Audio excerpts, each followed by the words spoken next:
Hello, good evening, everybody. Glad to be here tonight with you all for some crypto talk now.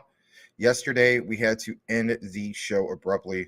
My dad fell, but he's a lot better than he was yesterday. It was nothing major, no broken bones, nothing like that. So, but yeah, it ended abruptly. But we were basically at an hour and a half, so it's not like we didn't have any particular coverage. Hopefully, that doesn't happen again tonight. Glad to be here tonight with you guys. Welcome to Friday. You have now been awarded, hopefully, with a nice weekend that you can spend with your family, friends, so on. I got a message from Brian Dowie earlier. Shout out to him, stating that he was going to be going out and enjoying his time having a brewski with his friends. So, without further ado, as I would say, let's kick it into the comments. We have quite a bit of news to cover. Everything you see tagged will be covered. Hopefully, it won't be a 4-hour long show, though. Let's start things off with the one and only Eddie T. Says, "What's up? Good to see you, Eddie T. Glad to have you here tonight." And let's see if anything. We also have you say, "Smash that like button and sub." Yes, thank you very much. Tim Shea says, "Hey, welcome, Tim." GS in the house. Yo, he's got the soup and he's got the thumbs up. I'm just going to say he's got some pho. I wouldn't mind having a bowl of that. Some shrimp, beef, a little bit of tripe. All right. Good to see you, Coochie boy. Welcome back. He's asking Tim if he grabs some AI on KuCoin. Remember you mentioned about that. I think you even sent me a message about that. All right. Cash Cats is in the house. Thanks for being here, Cash.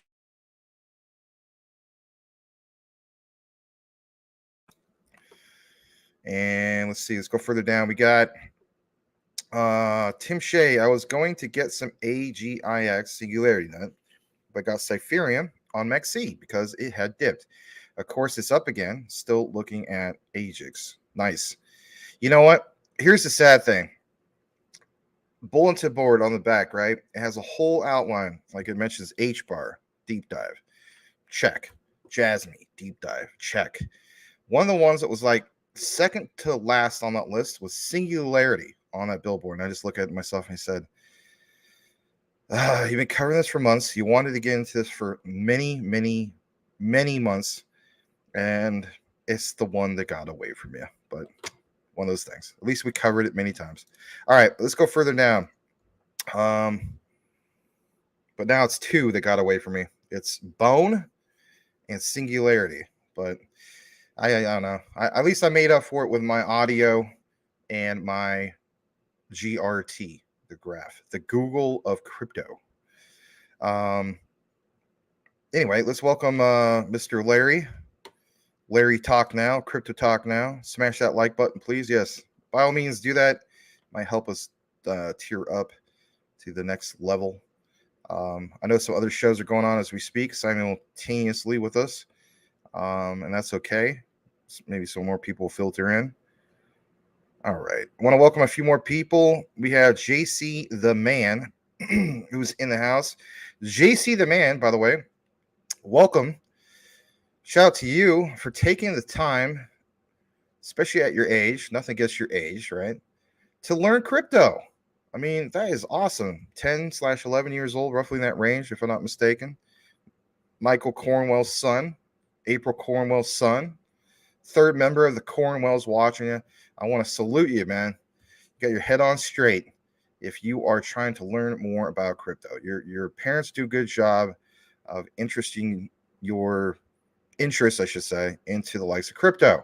So I want to give you a warm welcome. And on top of that, I told your dad that I subbed to you on YouTube. I think I'm like maybe your 36th or 38th subscriber. So good to see you. All right, let's go further down. We got Sobo, fellow educator in the house, always eating the good looking shrimp. I have to zoom in on that. Yeah, that always looks good. Welcome, Sobo. Glad to have you here again tonight. We'll get into the news here in a bit. I just want to welcome a few more people. Cash is glad to be here. Thank you for that. GS, Max, glad to hear your dad's okay. Yes. And I got something just in case he leans over again. Now he doesn't crash into, the Italian porcelain tile, which is hard. And if something should happen, there's something there that kind of protects him. So anyway, all right, big watch dudes in the house. Yo, yo, yo, yo. What up, Max and CTM fam? Yes, thank you for being here, Mr. Big Watch Dude. I saw you over in the morning, of course, at Daniel Gatens. Thanks for joining us here tonight. JG says, hey, Max, H-bar is pumping. We'll take a look into that here in a bit. I'll press the 24-hour chart. I'm just kind of double checking that. It is. It's up 8% and with a market that's kind of meh. Like I mentioned, when we get mini black swans, I mean, do we really call what happened yesterday a mini black swan? It was bad news, right? It will affect the market. Those things can happen in a bull market or even a bear market. Sobos, welcome everybody. Blackwood, if I didn't welcome you, I want to welcome you. Welcome back. Just going to go further down, and we see Triple C, Cool Cat Crypto, is in the house. But will he turn into the War Cat Crypto? We have to make sure, Cornwalls, that he had his particular cat food laid out, ready to go. All right. Let's go further down. Tim Shea says, Max, didn't you get bone rewards when you staked your SHIB on Shiba Swap? That's a good point. I'll have to double check that because I have a pairing. I don't know if I get it with the pairing because I have it paired. I hate to say this. No offense to anybody. I have it paired with some garbage. What garbage? Klekai. So I did the Klekai pairing by providing liquidity on Shiba Swap. Yeah, that's a good question. I forgot about that. I'll have to double check that. That's been there. God, that must have been there for maybe 8 months now. Maybe 9 months. I don't know. I have to double check that. But thanks for bringing that up, Tim. Coochie Boy Max, could you do a deep dive in ORAI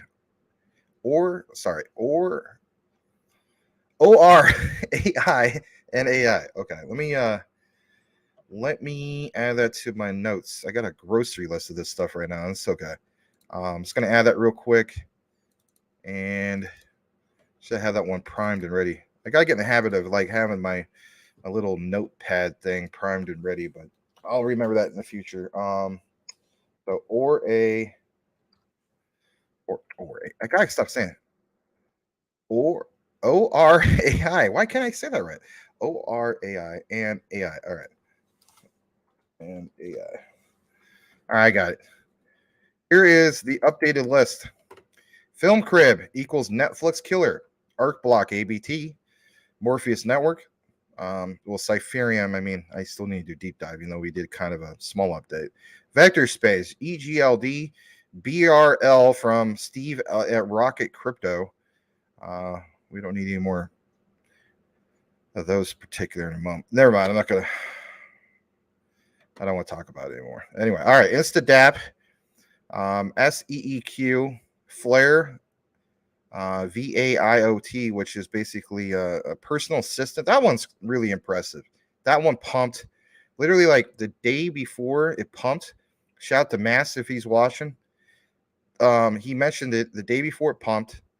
He, on the live show, and the next day it pumped, and it was a big pump. There's Scallop. I forgot who came in and told us about Scallop, and of course I've been talking about ELI for the longest time.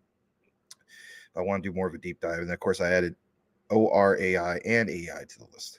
All right. All right, so yes, yeah, cool. Cool Cat Crypto H-bar went up while everything else went down, like James Brown out of town on Greyhound. All right. Big Watch Dude. Hey, Max, do you know anything about Quant Stamp? No, but I keep hearing that get brought up. What is that? We'll have to find out. All right. Brittany is in the house. Welcome, Brittany. If I didn't get a chance to do so earlier, thanks for being here, Brittany. All right. You're very welcome. Very, very welcome. And let's see here. Mr. Tim Shea says, "Cool cat, just wondering, was looking into it. River's here. So here's the thing. There's River Runner and there's River. Are you guys related or is it just coincidence? But welcome. Glad to have you here. Roughly about close to 11 minutes to the show. What's the name? Thank you for clarifying who you were on Twitter. Thanks for the warm wishes about my dad and so on. I really did appreciate you taking the time to do that. And by the way, thanks for being here at the live show. I know that you catch some of the replays. I think that's really cool. Shout out to a person who is across the pond, as the saying goes. Welcome. What's the name? And let me just read this real quick. Oop, I didn't mean to skip that. H-bar utility might be kicking in a little bit. Yeah, we're going to talk about that. I think it is in regards to some of the billions of transactions, which is crazy.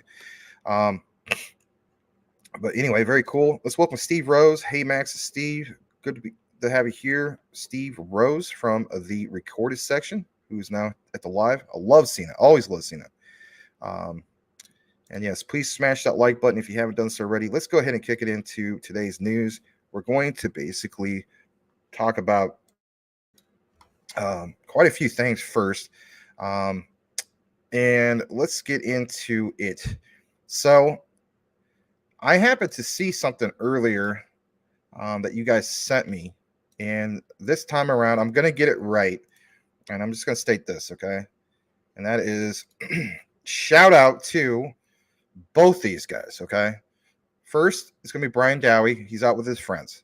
Second, it's going to be Tim Shea. So the likes of Brian Dowie and the likes of Tim Shea. You guys always say that. I say the likes of.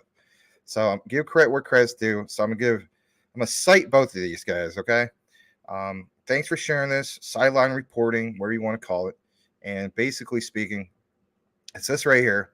And as we know, there was the bad news dropped by the SEC when it came to specifically like Kraken, right? So look at this. Yeah, crazy stuff. Starting today, with the exception of staked Ethereum, assets enrolled in on-chain staking program by U.S. clients will automatically be unstaked and will no longer earn staking rewards. Further, U.S. clients will not be able to stake additional assets, including Ethereum. Isn't that awfully convenient? You know, that's where people say Ethereum, or I should say the SEC, just in general, is not consistent. So you're going to have, as the saying goes, some of your Wall Street buddies have one last chance to earn what they need to have, and then you're going to shut all this down, apparently. Isn't that wonderful? Isn't that just perfect? On top of that, if you combine this with some other news we happen to have, and we'll get to that in a bit, in regards to the Ripple case, shout out to Mike Cornwell. He sent me a particular text earlier, and I did verify some of these things that's going on. This is nothing, which I basically need to go to a particular link. But it is interesting. You guys can look into it yourself if you want. I had it on my phone, so I'm not going to be able to share it right here. But if you go apparently to the SEC website, they took the Ripple lawsuit, I should say, off of their website. So hopefully they'll announce something. He was hoping they would announce something today. In reality, I looked more into it just to kind of give you guys a heads up, and we'll get into that here in a bit. It's a private meeting, apparently, they're going to have here soon. There is a specific date. I'll try to see if I could pull that up. I had a kind of like an outline in regards to all this. So I guess I will pull that up. Give me a second to share this particular tab. I know we usually start things off with quant and stuff like that, but this kind of takes the headlines, if you will. So it says the SEC postponed announcing their defeat until next week. Well, is that true? I mean, Mr. Hassan, Alana Z, I hope you're right. Everybody hopes basically that this ends up being true. But if you go apparently to the actual site, this will come up. This is the biggest I can make it, by the way. There is going to be a closed meeting. It's going to happen basically on February 16th. If you're wondering what specific date that is, apparently this is going to happen on Thursday of next week. Now, could it get delayed? It could. Yeah, let's face it. A lot of things get delayed, right? It's supposed to happen at 2 p.m. Eastern time. So that's basically what, 11 a.m. Pacific. It says some of these things here, contact for further information, this particular secretary and so on. But yeah, a particular closed meeting. Heck, you even had a shout out to our own Rafael Santos even replied to this. US SEC is the worst and the dumbest people in the world. Yes, very much so. It's ridiculous, but there it is. I'm glad to report on it. Saved by the mute. But got to double check that I'm not muted. All right. So glad to share that with you guys. We have a little bit more in regards to some Ripple XRP, right? So let's get into that here in a bit. And it's this right here. And I do like this new feature of StreamYard, Larry, where you just click on where it says share this tab instead. So I'm just going to go ahead and do that. So it says, wow, the balls on these guys, right? And look at this, Mr. Gensler here. I'm going to blow it up a little bit. SEC fines U.S. District Court $500 million for not yet ruling in their favor in the Ripple case.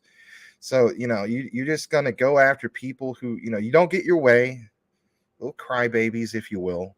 And now you're going to start fining particular organizations and so on, right? It says they claim that the court is dragging its feet and potentially protecting a company that has violated securities law. The United States Securities and Exchange Commission, the SEC, as we know, fined the U.S. District Court for the Southern District of New York $500 million Friday. That is just ridiculous. Now, here's the thing. It could be a parody, could be a bunch of BS, but I wouldn't doubt it. I got to look more into it, but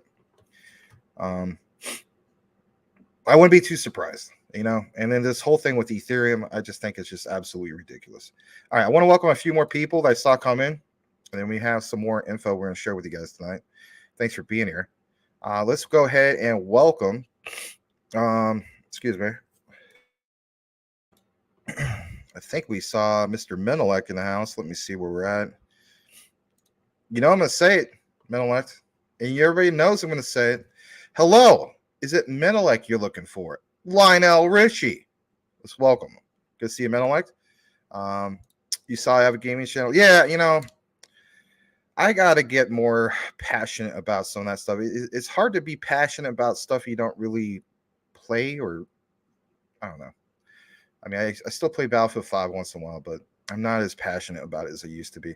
But I think the new focus, if I do bring it back, and I always kind of teeter on the thought of bringing it back, is to do reviews or do intros.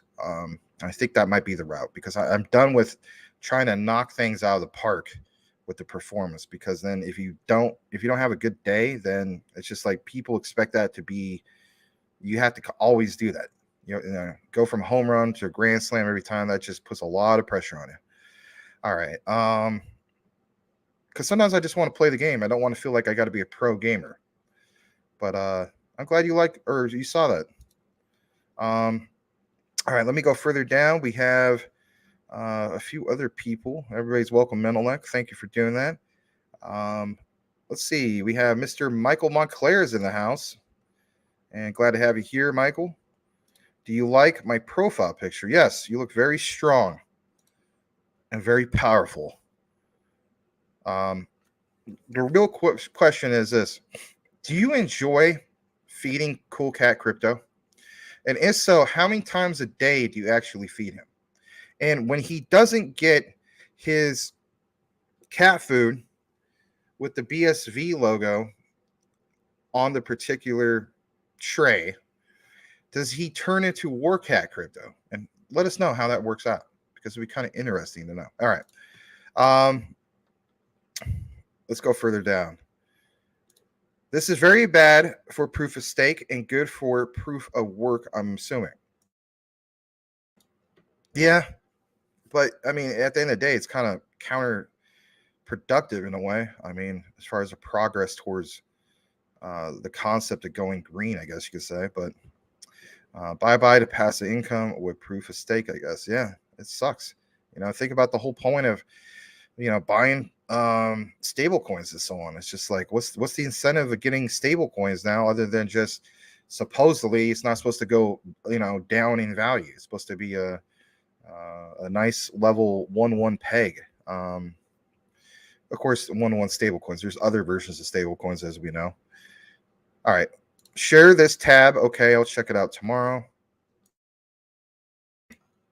Thanks for that. Double check I'm not muted. So the taxpayers get stuck with another bill, pretty much. Ethereum gets yet another free pass, I guess. Can I still stake ETH? Temporarily until they decide not to. Like I said, one last pass for the Wall Street, guys to, make whatever yield they're looking for, and then they're going to take that off. Your dad uses AI for that. Huh. All right. Michael Montclair, I've written a book in 2 hours with AI. LOL. Was it Chat GPT or did you use something else? All right. Let's go further down. Help us with the likes. Yeah, let's see how we're doing with that. 23 likes with 40 people here. Yeah, if you don't mind, just hit the like. We'd appreciate it. My edibles better have my BSV logo. All right. I clocked in already, Larry. Welcome. I want to welcome back Kev Cleveland, who just basically came right in and said, LOL. Hey, there's nothing wrong with that, Kev. Good to see you here. Here's the real question, Kev. Are you really from Cleveland? Or is just your last name happens to be Cleveland? And if you are from Cleveland, then shout out to you and Mr. Selmo Fudd and your Cleveland Cavaliers, who have been doing pretty decent. All right. Let me go further down. We're going to welcome Mr. Crypto High, Watermelon Crypto Sugar High, as Larry would say. Good evening, Max, and hope your dad is okay. Yeah, he is. I have things set up for an oh crap moment if it happens again. So if I hear the rattling of something, I'll know that my safety measures have worked, which is sad, but that's the harsh reality. It's a heck of a lot better than him falling on the ground and conking his head, or hurting his shoulder or whatever, or his hip. But he's never had a problem with his hip. A lot of people had to get hip replacements or new knees. He's never had to do that. But he's been in good shape actually most of his life. Anyway, yes, welcome though, Crypto High, and we're gonna get down to this particular comment, which is the one, the only, Booyaka, Mr. Mass Debater. Salutations, crypto family, to each and every one of you, bravas. Yes, welcome to our Feda Brava, aka Mass Debater, and glad to have you here tonight, Mass. All right, let's kick it into more of our particular news coverage. We have everything outlined for tonight. Everything, like I said, you see tagged tonight, which is basically Quant, XRP, XLM. Yeah, I know. XLM, really? XDC got some big news that dropped yesterday night, maybe early this morning in regards to XDC. You're not going to want to miss that. Actually, I take it back. ALBT is the only one we don't have a news update because they haven't came up with anything new in regards to the V2. Kind of disappointed with that, to be honest. But at least I'm talking about it. So technically, do I get a pass with that? I don't know. We have some LCX for you, a little bit of HBAR, a little bit Casper, a little bit of Cypherium, and we have about 2 segments for Jasmine. You're not going to want to miss it. Let's go ahead and kick it right into it. Please smash that like button if you haven't done so already. By all means, welcome to Friday night, for crying out loud. If you've been working all week, you want to kick back, relax, and enjoy some CTM with the CTM fam. Let's get it going on. Let's do it. All right. So with that said, let's go ahead and jump into some of the quant coverage, whether you're a fan of it or not. Wink, wink. Here it is. And I want to show you guys this basically because I saw this earlier and I said to myself, this is definitely worth sharing. Shout out to the one and only Greg Lunt.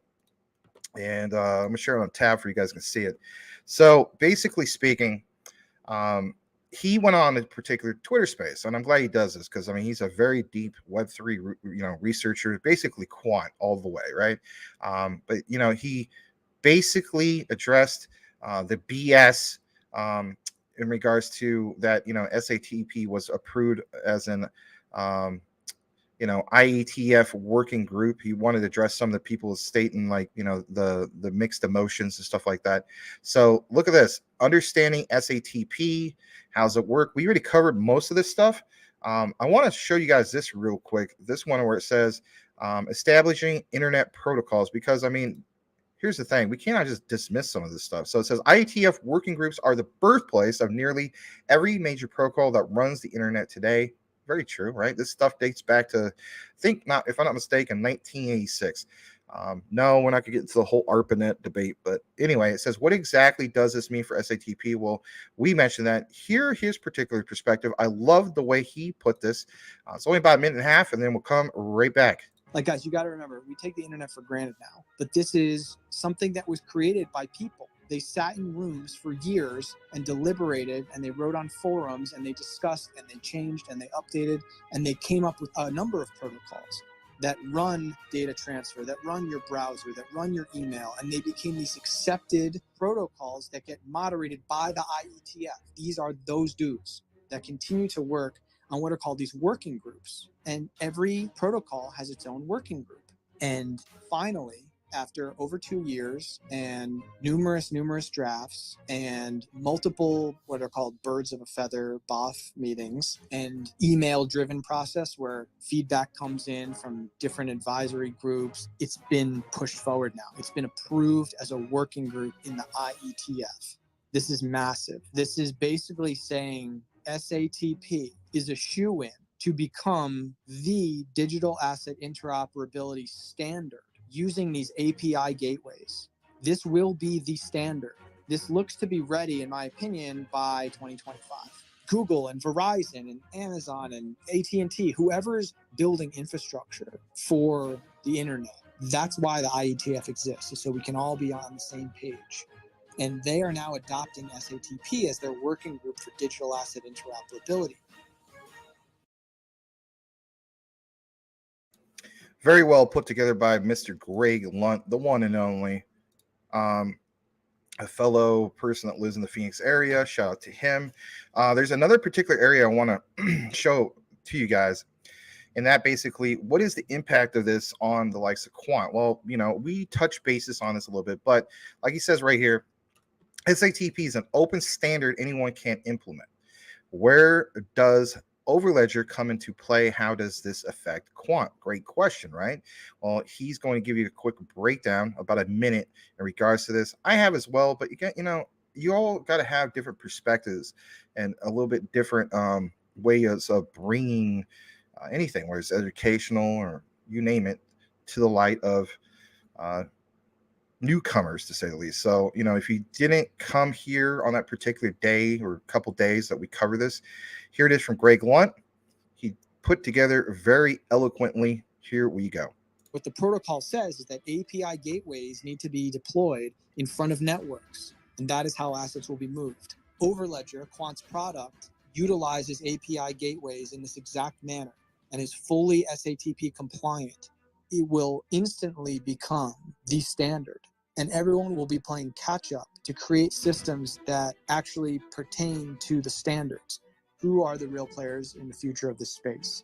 What is being adopted at the highest levels of governance, banking, and infrastructure across the world, across nations, in agreement?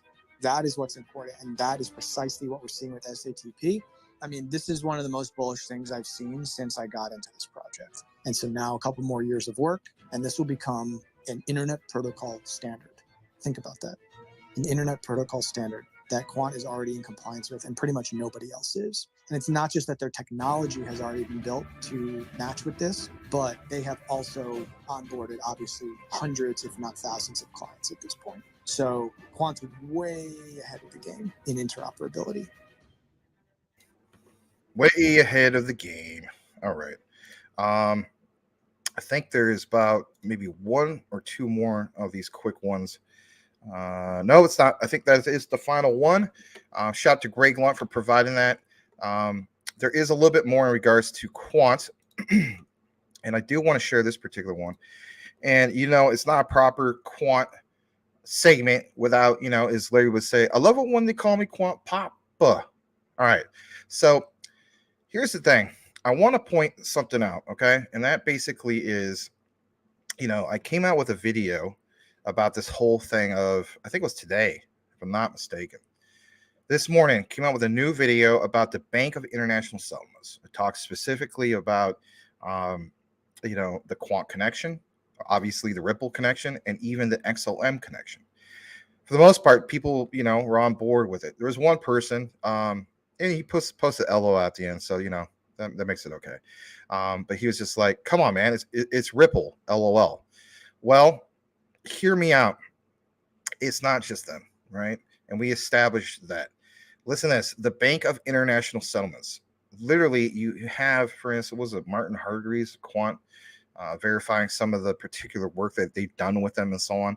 And they have been doing it. You see basically that they're going to have a CBDC rollout specifically by June, actually on a couple of them, and pounds at home even that much more. So this whole talk about, no, it's just one particular one exclusively. No, how about this? Even Sean would tell you the same thing, technically speaking, right? Shout out to Sean the Crypto Smith. Remember how he basically said that he didn't feel as though that Ripple was going to handle all the money? There's other players, right? Like, Cypherium. And how do we know that? Basically, if you look more into the whole thing with the Fed Now payment thing that they got going on, their mainnet is there. And if anything, it just needs to be utilized. So I think it's not that it's a competition. It's just more like extra options, to say the least. But this was really well put together. It kind of jumps around a little bit, but it keeps you engaged. Very educational and very well done video. So shout out to Quant Papa. This is new. He released this just like, I don't know, man, like 2 hours ago, something like that. 2.5 hours ago. So pretty new. Shout out to Quant Papa. Let's go ahead and play it. And we'll come back in 2 minutes and 20 seconds for some more commentary. Thanks for joining us here tonight at Crypto Talk Now. Please hit that like, sub if you haven't done so. Consider changing your avatar. Something speaks more about who you are and what you're all about. Any questions, comments you have, feel free to drop it. We're more than glad to have you here tonight. Welcome to Friday night. You earned it. Thanks for joining us. Here we go. The mBridge project will continue towards a production-ready platform for cross-border payments. As important, maybe even more important, is the integration of blockchain with existing systems. I think we found the solutions as well.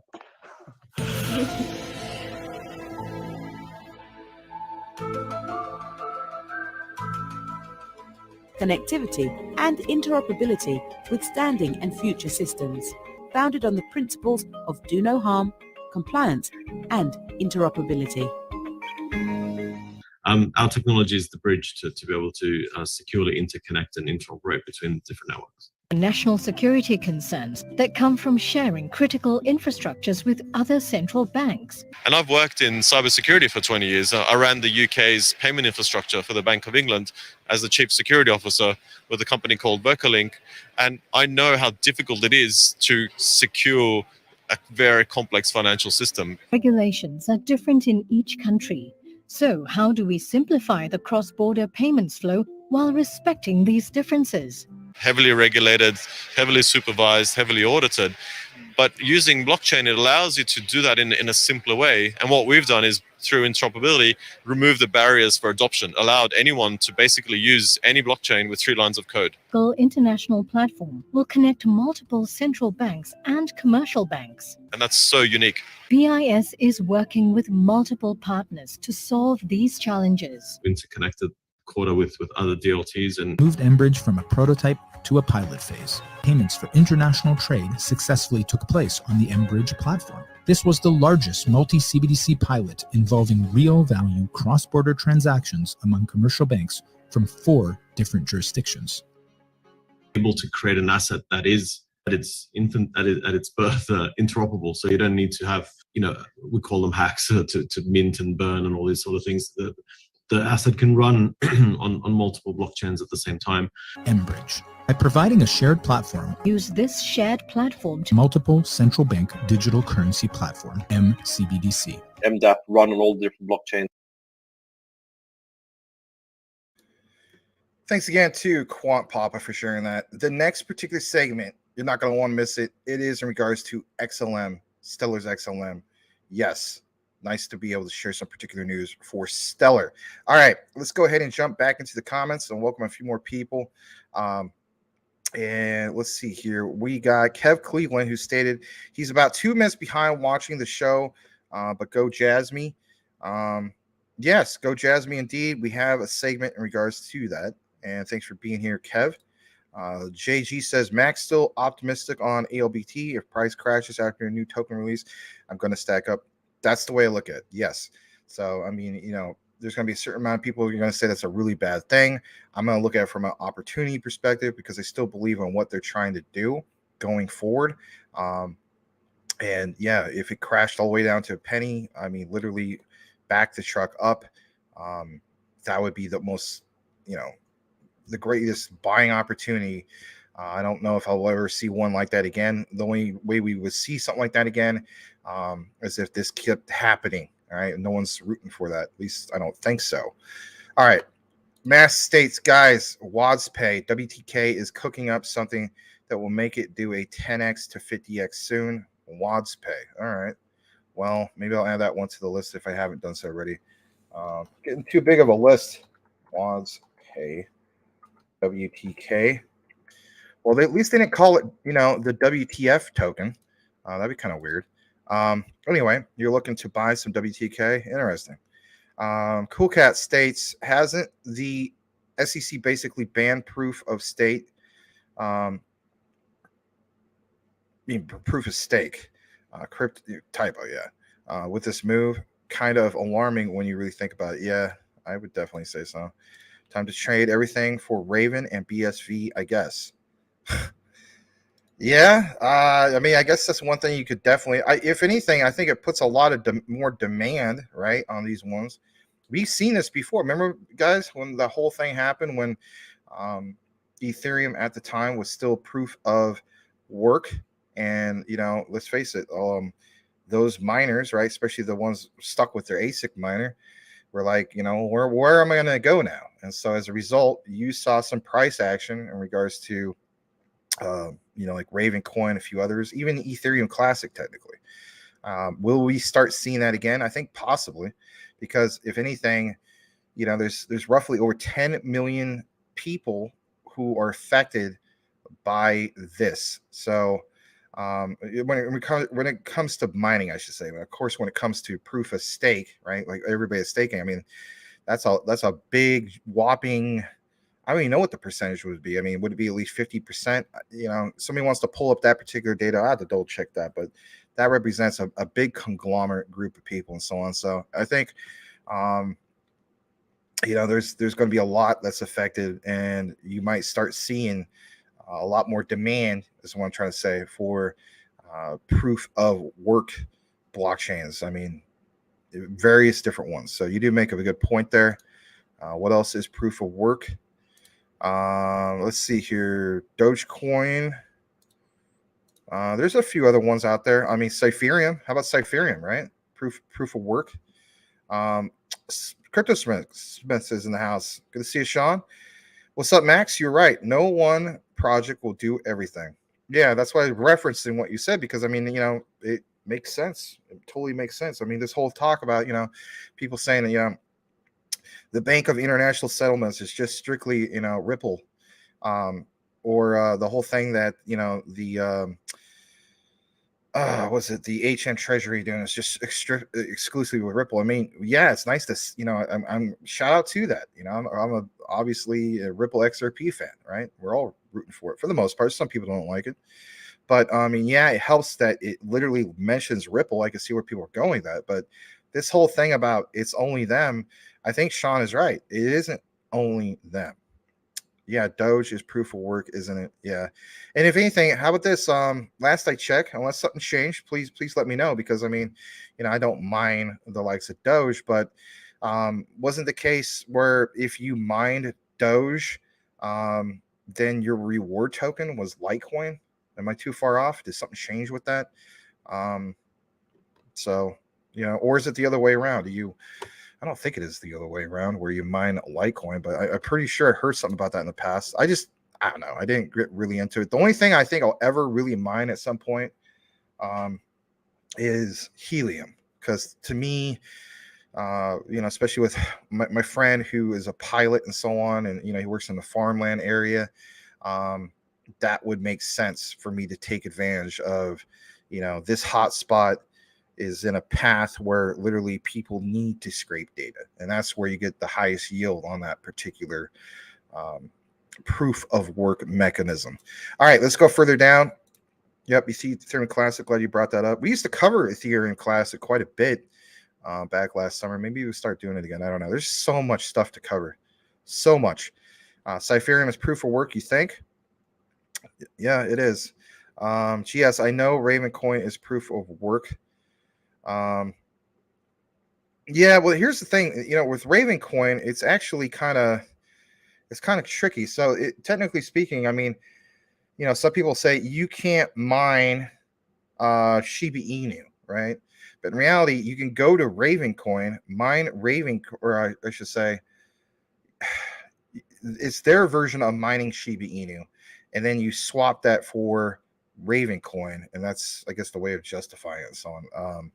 I used to really look into this stuff way back last summer. I had to double check a few of those things, but I know that was the appealing thing about it, because for one, you didn't have to have specifically an ASIC miner. There's all sorts of different ways about going about it.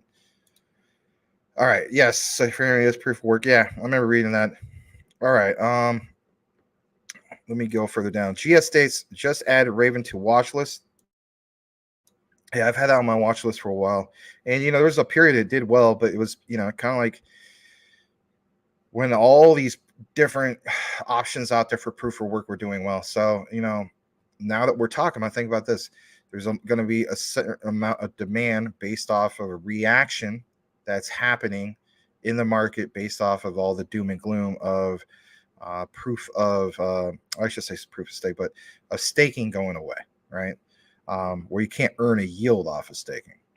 And in reality, staking isn't going to go away, and people will earn a yield off of staking. It just won't be in Americans. Isn't that just wonderful? All right, Stevie. Hello, Max from the UK. Yes, welcome. Good to see you. Litecoin is proof of work and has a halving in August. That's interesting in itself. Yes, Litecoin is proof of work. Yeah. Shout out to Litecoin Lisa, as Larry would state. No, she is not a rock lady. If she was a rock lady, Larry would have already known about that. All right, never mind. Let's get back on topic. All right, Cool Cat Crypto, and of course BSV is proof of work. She's married, guys. Come on. All right, let's go further down.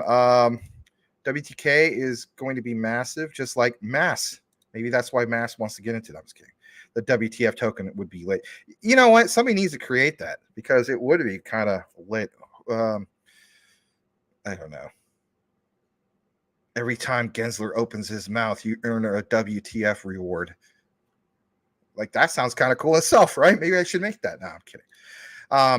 There's a lot that people just think, unless I want the ERC20 token, but I mean, even with that, I mean, it takes a certain amount of money. You gotta have some liquidity. All right, Boomer F and Sooners in the house. Yo, Money Max, Boomer's late. What I miss?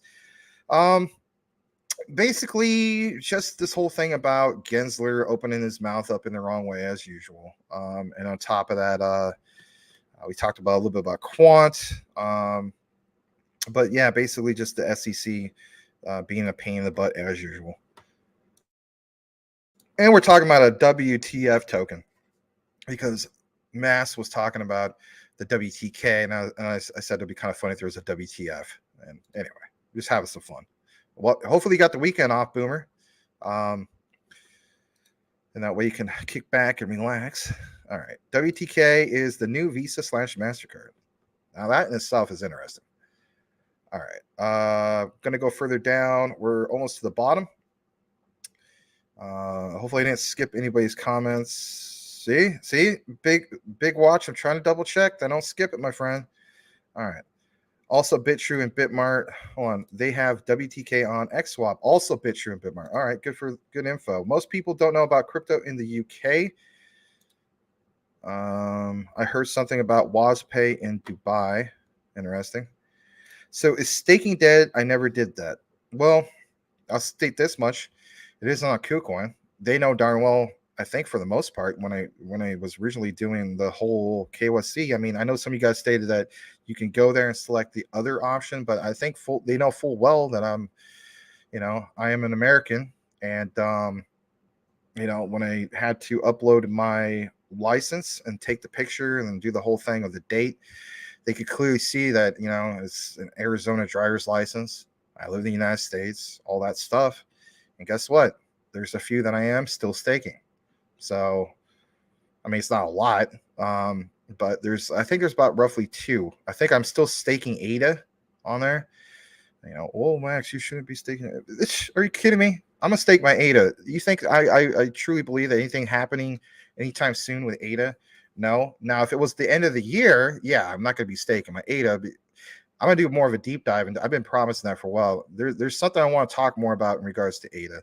You guys may already know about it. It's in regards to like NFTs and so on. But yeah, by the end of the year, I'm not going to be staking my ADA. But during this particular time, you better believe I'm going to stake my ADA. So KuCoin, yeah, I could still stake a few things. They didn't kick me out of a few of these particular staking ones. And I don't know. I mean, do they have somebody in compliance that goes through that and says, oh, you know what? This guy technically is American. We have to pull his staking. I don't know. But so far, it hasn't happened. So I'm going to rock with it. All right. Stevie, in a duty-free, you can use WTK in Dubai already. JG states, what do you think about Constellation DEX Lattice? I don't hear much about it. Seems promising. I know this much. I need to do my deep dive finally in regards to Constellation DEX. I'm already impressed with it just, off the surface. But I do need to look more into it. I know Rich of Common Sense, Crypto, he does a really good job. I've been listening to some of his particular videos on DAG because I want to learn more about it. But yeah, I mean, it's one that I would like to get into personally. It's not on my short list, but it's getting close to being that. But I want to, if I'm going to talk about it, I want to be a little bit more educated on it. I want to have a broader understanding of it instead of just saying, yeah, I'm impressed with what they got with the whole Air Force connection and so on. I realize there's other things. I know another thing I learned also is data. That impresses me in itself, because if you think about this, I'm not a big fan of Kevin O'Leary. I used to like him, I guess you could say, but with all the crap that happened with FTX and Sam Bankman-Fried and so on, I lost a lot of respect for him, right? I think a lot of people did. And so my thing was, all right, with that said, I still am going to hear with what he has to mention in regards to some of these analogies. And a while back, as you guys know, there's a popular short, if you will, that is around the internet where he talks about his son introduced Tesla to him, right? And he was just like, well, what's the big deal? And what the big deal ended up being was this is an autonomous, car company, but it's not about that. It's about data, right? So if data is big, and with the likes of Tesla or Google and so many other things, and by the way, how about this? Shout out to Jasmine, right? And that's what stands out for me with Jasmine. I know we're getting all over the place, but I want to make this point. Data is consistent. There's a store of value there. Data is worth a lot, as we know. So if Constellation DAG has, for instance, they stand out with data, that in itself is worth researching. And then, of course, for me, before I even elaborate more on this, because I need to do more of my own research, that interests me enough to want to take a deep dive into that because of all those particular things. Data is here to stay. And if anything, it's a innovative technology that is just constantly evolving. I want to learn more about that. But that doesn't answer your question. So I don't know about these other ones. But it's a good question. Thank you, JG. Is that the same JG that used to have the Jeff Spicoli? All right. Let's go further down. We got KK saying boom, boom, boomer. Let me see where else we're at. Coochie Boy says basically the risk associated with staking has to be the disclosure. And Gary always says not your keys, not your coins. So I don't know how he pulled the latest fine off. Yeah. Gary taking money out of his mouth, or IRS's mouth. Oh, yes, weekend off. I'm a government employee, so just about every day is a day off. Oh, nice. Kind of like, like teachers. Like we get all these crazy days off, like, Columbus Day and President's Day and I don't know, all sorts of different days. We can't call it Columbus Day anymore. Don't want to offend people. ADA could still do something. Yeah, I agree. I was just thinking if staking went away, says Boomer, just how many tokens would be put back into each project. That's the whole thing. So it's like, it's counterintuitive. I mean, as we know, real legit burns are burned, right? It's supposed to be burned forever. But one of the attractive things was to have that combined with staking, right? So, man, who wants to come out with the updated Terra Luna Classic video now? Because that's definitely going to affect that project too. So, but at the same time, it doesn't really affect the people, of course, outside the United States. So, there's always an answer and a reaction, but it's bad news all the way for Americans, and that sucks. We're supposed to be the ones that lead the pack, if you will. Whatever happened to those good old days? Those good old days behind us now? Doesn't feel good, does it? I still have a few staked on crypto.com. Let us know. I mean, are they going to move? Like, did they give you any announcement, or they give you a timeline about that? Maybe I should just double check that myself. All right. Let's see here. One has to buy it. One has to get it. Has to hold the ladder. One changes it and makes sure it's done right. She has Charles Hoskinson. Like him or hate him, as a smart guy. Ada will be fine. He is a smart guy. I do realize that. I'm just not cool with how he's kind of like anti-Ripple. You betcha, Coochie Boy, but we are now permanently teleworking, and my office set up in my bar room. Not many light bulbs, thank goodness. All right, let me see here. Yeah, Mr. Wonderful is who I'm referencing. Yeah, he's all right. I replayed that moment where he crashed over and over and over for him. He kind of got a kick out of it. Yeah, he's a good sport. He's got a good sense of humor. It sounded more louder than it, or painful than it actually was. But yeah, he's all right. Nothing broken, nothing serious, no sprains or anything. Thank God. Mass states there's another one called Waterfall DeFi, the WTF token. But really done a deep dive into these tokens, but your two WTF tokens. That's funny. That's good stuff, man. Yeah, thanks, guys. Appreciate that. Yeah, I had to end it abruptly last night. Rand's here. Hope you are having a good weekend. Thank you for being here, Rand. Stevie says, Max, if you don't have any DEG in your profile, you regret it. Be a 50x. Yeah, but I think I'm more than made up for it with everything else I have. So, but yeah, I mean, I don't want to be on the sidelines on anything, but in reality, I think some of us will be on some sidelines on certain things. Like I mentioned, for instance, the graph. I mentioned audio. Let's face it, most of you guys were on the sidelines for that, but I mean, that's just the way it is. I think in anything, like even like with some of the things that Max is mentioning, right? The WTK. If I sound silent on that, and he's the only one here that he's like, what, you guys should have looked into it. I mean, there's always somebody who might be, but the thing is to recognize or done the research, right, to justify the investment, of course. All right. Shoot, my wife would be to change light bulbs right now. You living room alone. There are 8 lamps. All right. Let me go further down. And let me see here. NFT Schiller. Ooh, what a name. Have you talked about COPI? No, I have not, but welcome nonetheless. And I'm going to highlight this particular one. Ups, master bathroom. Wow. All right, let's go ahead and jump back into the news. I'd like to welcome you, yes, NFT Schiller. You do have a custom avatar, which is cool, and I'm glad to see that Tim Shea and a few other are welcoming you. Before I kick it to the news, I want to welcome Mr. Lambo's Crypto Talk. Glad to see you here. And I'm going to go ahead and highlight your particular merc. All right, let's kick it back into some of our particular coverage. And basically, it's going to be XLM, because that's what we promised earlier. So let's go ahead and get into this specifically. And if anything, it's from a new guy that we haven't shared before. And it's this right here. Shout out to Cryptic Poet. All right, I'm actually going to go ahead and give this guy a follower because I thought he did a good job with this. So it says, just in reality, it's not today, but it's about a couple days ago, but it stood out, guys. Listen to this. Just in, Stellar XLM partner Flutterwave expands into North Africa with new Egypt payment licenses. I don't know about you. Every time somebody says expanding into North Africa, I literally think of, for whatever reason, World War II, some of the battles that were fought in North Africa.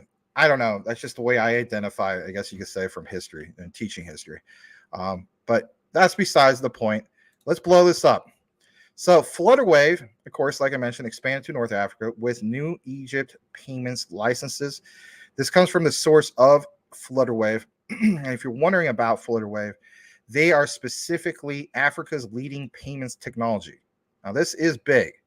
They have announced that it has received its payment service as provider and payments facilitator licenses, and specifically Egypt.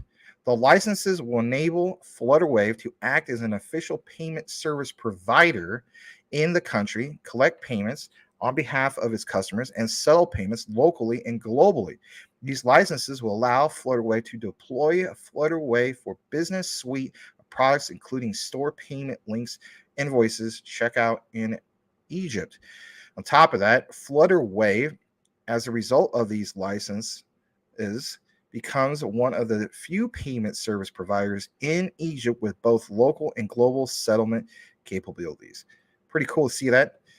There's a little bit more in regards to that dates back, right? We got to reflect on the past, right? So that was the recent thing.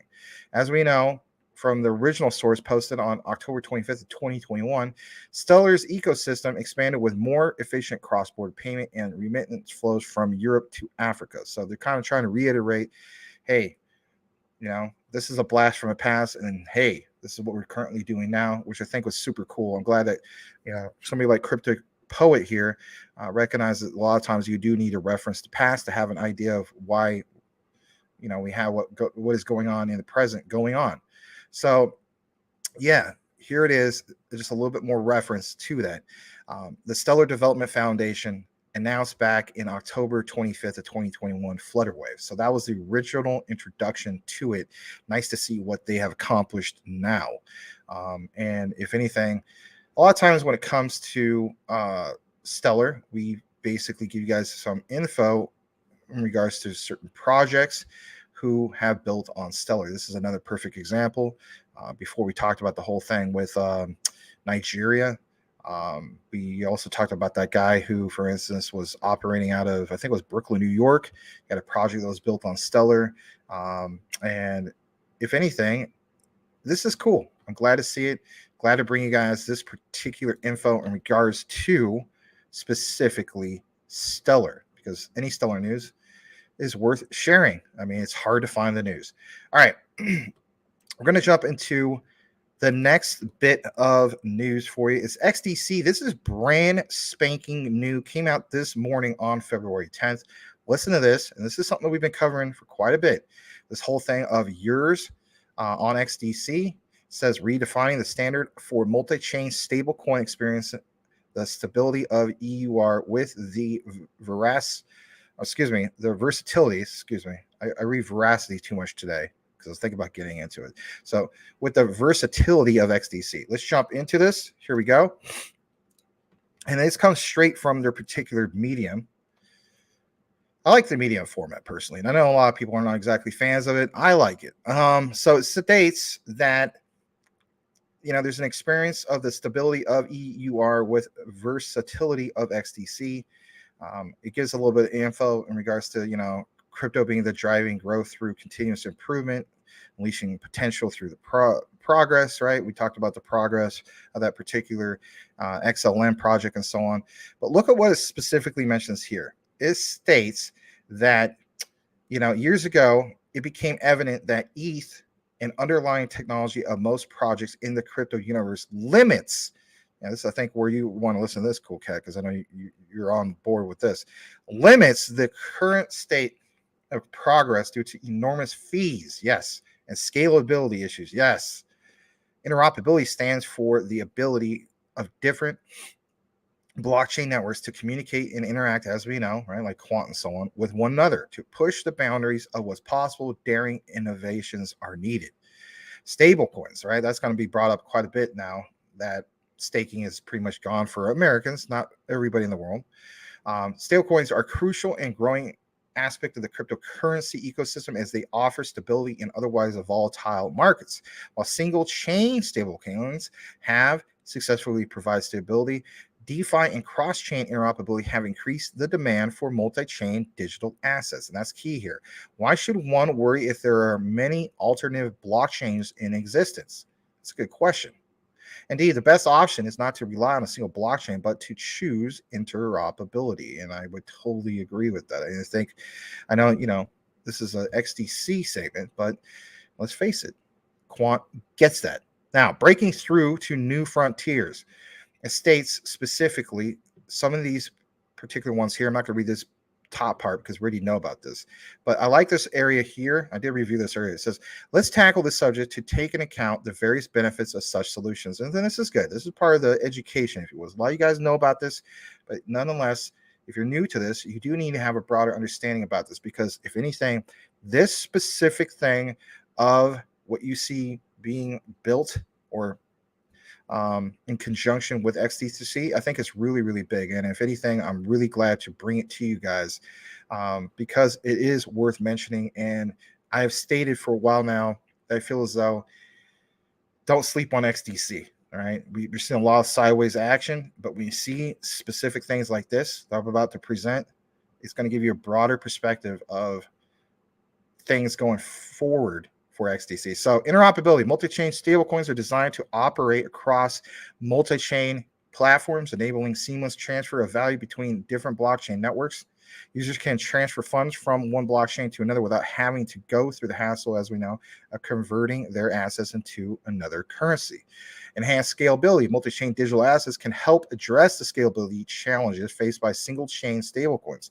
By operating across multiple blockchain platforms, multi-chain stablecoins can benefit from the increased scalability each platform offers. This can increase speed and efficiency, making it easier for users to transfer funds and use a stablecoin for their casual day-to-day transactions. So even though there's a lot of FUD going on as we speak when it comes to the bombshell that was dropped the other day when it comes to America's not being able to stake, you still have an understanding that stable coins are where they're at for a reason. And here's some of those particular reasons. And of course, there's improved security, better accessibility. But let's talk about this for a moment, right? So earlier, Tim Shea was mentioning the whole thing, like, Max, you should got some bone rewards for your Shiba Inu on Shiba Swap, right?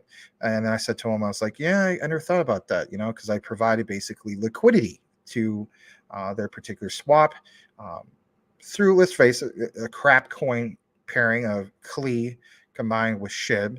SHIB I don't think is crap, but nonetheless, I provide that liquidity. Now listen to this.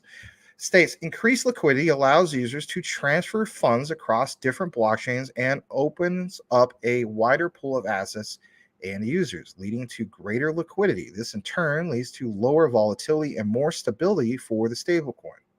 Additionally, with multi-chain stablecoins, users can access a broader range of DeFi apps and decentralized exchanges, DEXs to trade, invest, and borrow against their assets. Now, of course, there's the whole thing of this is a good thing.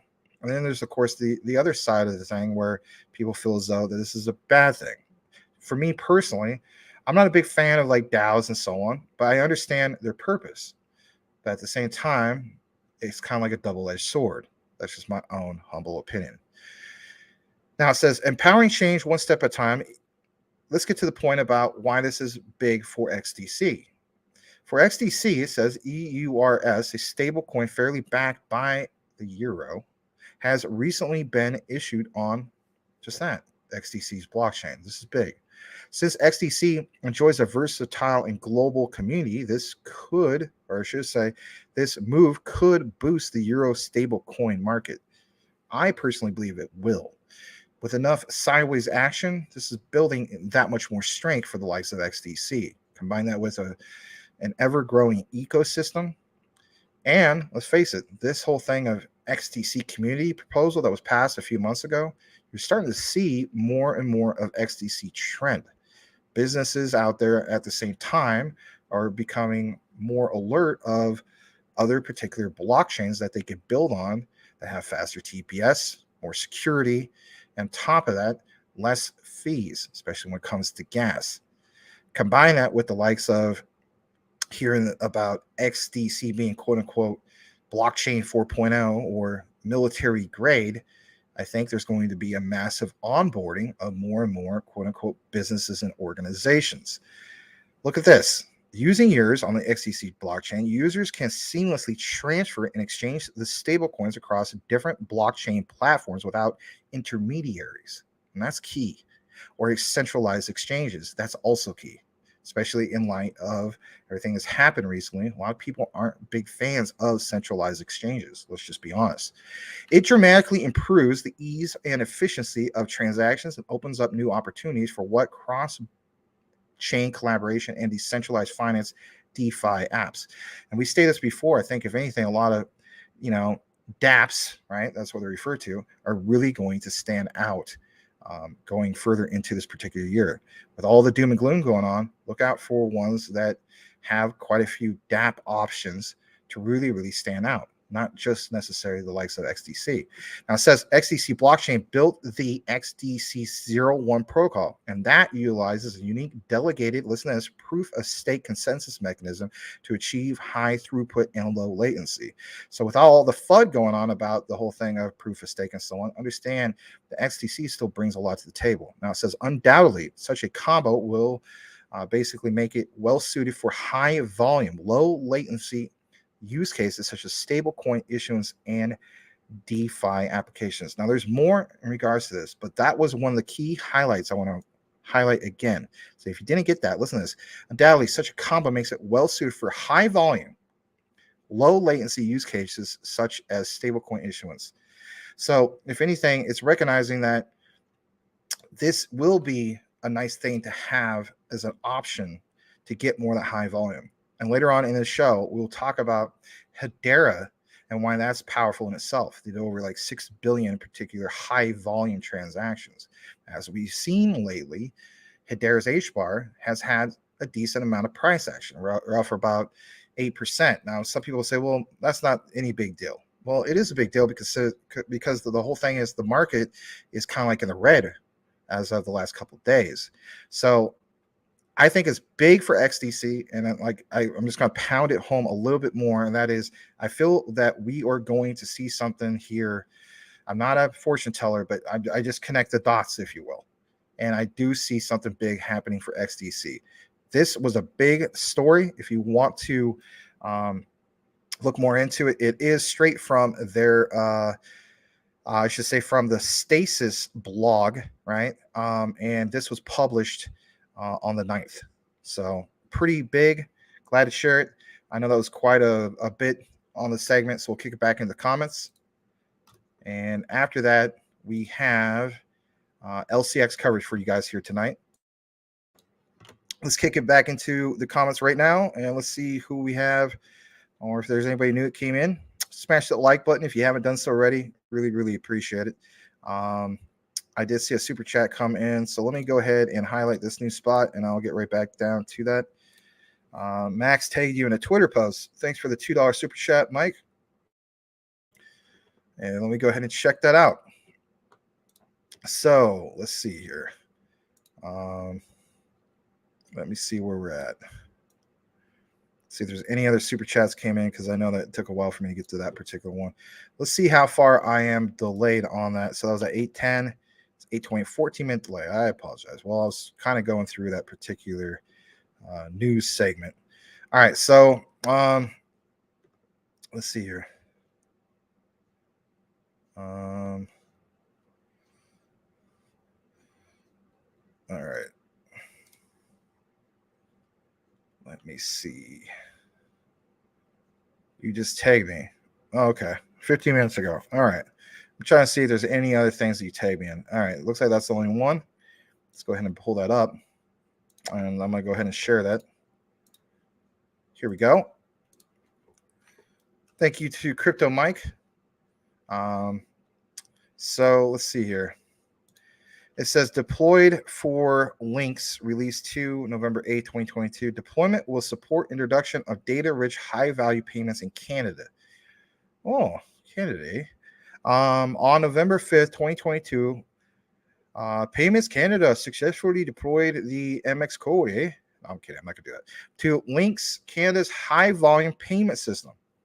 This is the technology needed to introduce the ISO 222 financial messaging standard to the Links system in support of release 2 in March 2023.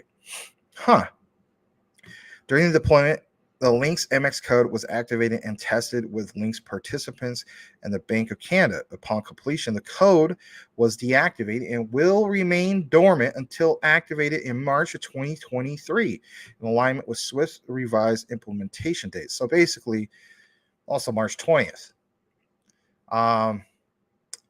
Interesting. Links is being implemented in 2 releases. The first release launched in the summer 2021, and it included the new technology.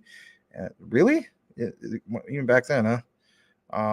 And the new risk model that complies with Canadian and international risk standards. It was launched with Swift MT payment. I crossed that part out, but yeah, the remain dormant until activated until March of 2023. That is pretty powerful. I'm gonna go ahead and retweet that. Thanks for sharing that, Mike. So, like we mentioned, preparing for March. Why do we put so much emphasis on it? Here's another great example of why there is so much emphasis on it. I don't think it's a perfect case of buy the rumor, sell the news. I just literally think it's a mandate. If these particular banks and so on are going to be implementing this technology, that's the utility. If we have certain particular cryptos or blockchain technology tied into that, everybody's putting focus on the utility. Well, there you go. Hence our utility run. Amazing how that gets worded like that, huh? Anyway, thanks again, Mike. Really appreciate it. Gonna kick it back into the comments here in a bit. And thank you again for the super chat. Let's see where we're at. Take me in the post. Yes, you did. All right. You're very welcome, NFT Schiller. All right, let's see. I'm gonna go further down. And we have somebody got their cat food. That's good. That's real good.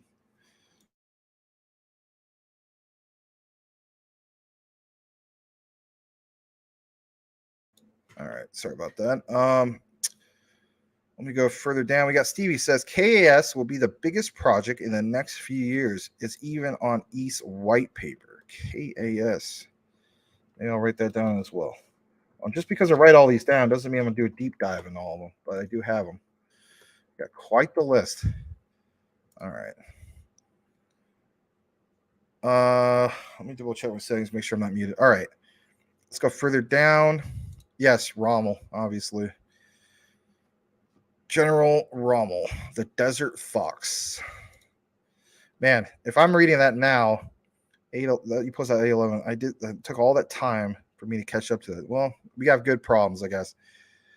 Rayan states, and one more thing, guys, try Filecoin. Yeah, I've been talking about Filecoin for the longest time. It's a good coin now. He is sitting at $5. It was $2.37 in 2021. Just try 600 coins. It may go next bull run and 500 and more. Yeah, I'm on par with you when it comes to Filecoin. Brian, thank you for that. And let's see here. Mass Debater states, dub the way you say payments with your American dialect. I thought you were saying, you would think that. I would totally believe. I'm not going to say that. All right.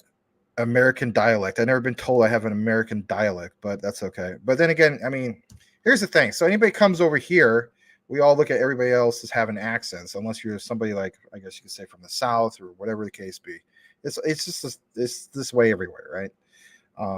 But I totally get it, because I do have friends and family all over the world, and they tell me the same thing. You know, like, you have an American accent. It's like, I do. It's just about where a person's from, you know. All right. I thought he said, really? Maybe it's just how it's getting picked up. Well, maybe you guys got some things on the mind, you know, like might want to go dip the Duncan in between the. Never mind. This is crypto talk now, right? All right, let's go further down. Max gets naughty sometimes. Oh, jeez. Gonna turn crypto talk now to Dr. Ruth night. No, this is not gonna turn to Dr. Ruth. Good on that. Is she even still alive? Now that got me going. Dr. Ruth. Is she even still alive? She's still alive. She's 94 years old. Oh, man. Dr. Ruth Westheimer is 94 years old, and she's going to be turning 90 or 90. Yeah, she's 94 years old. She's going to be turning 95 on June 4th.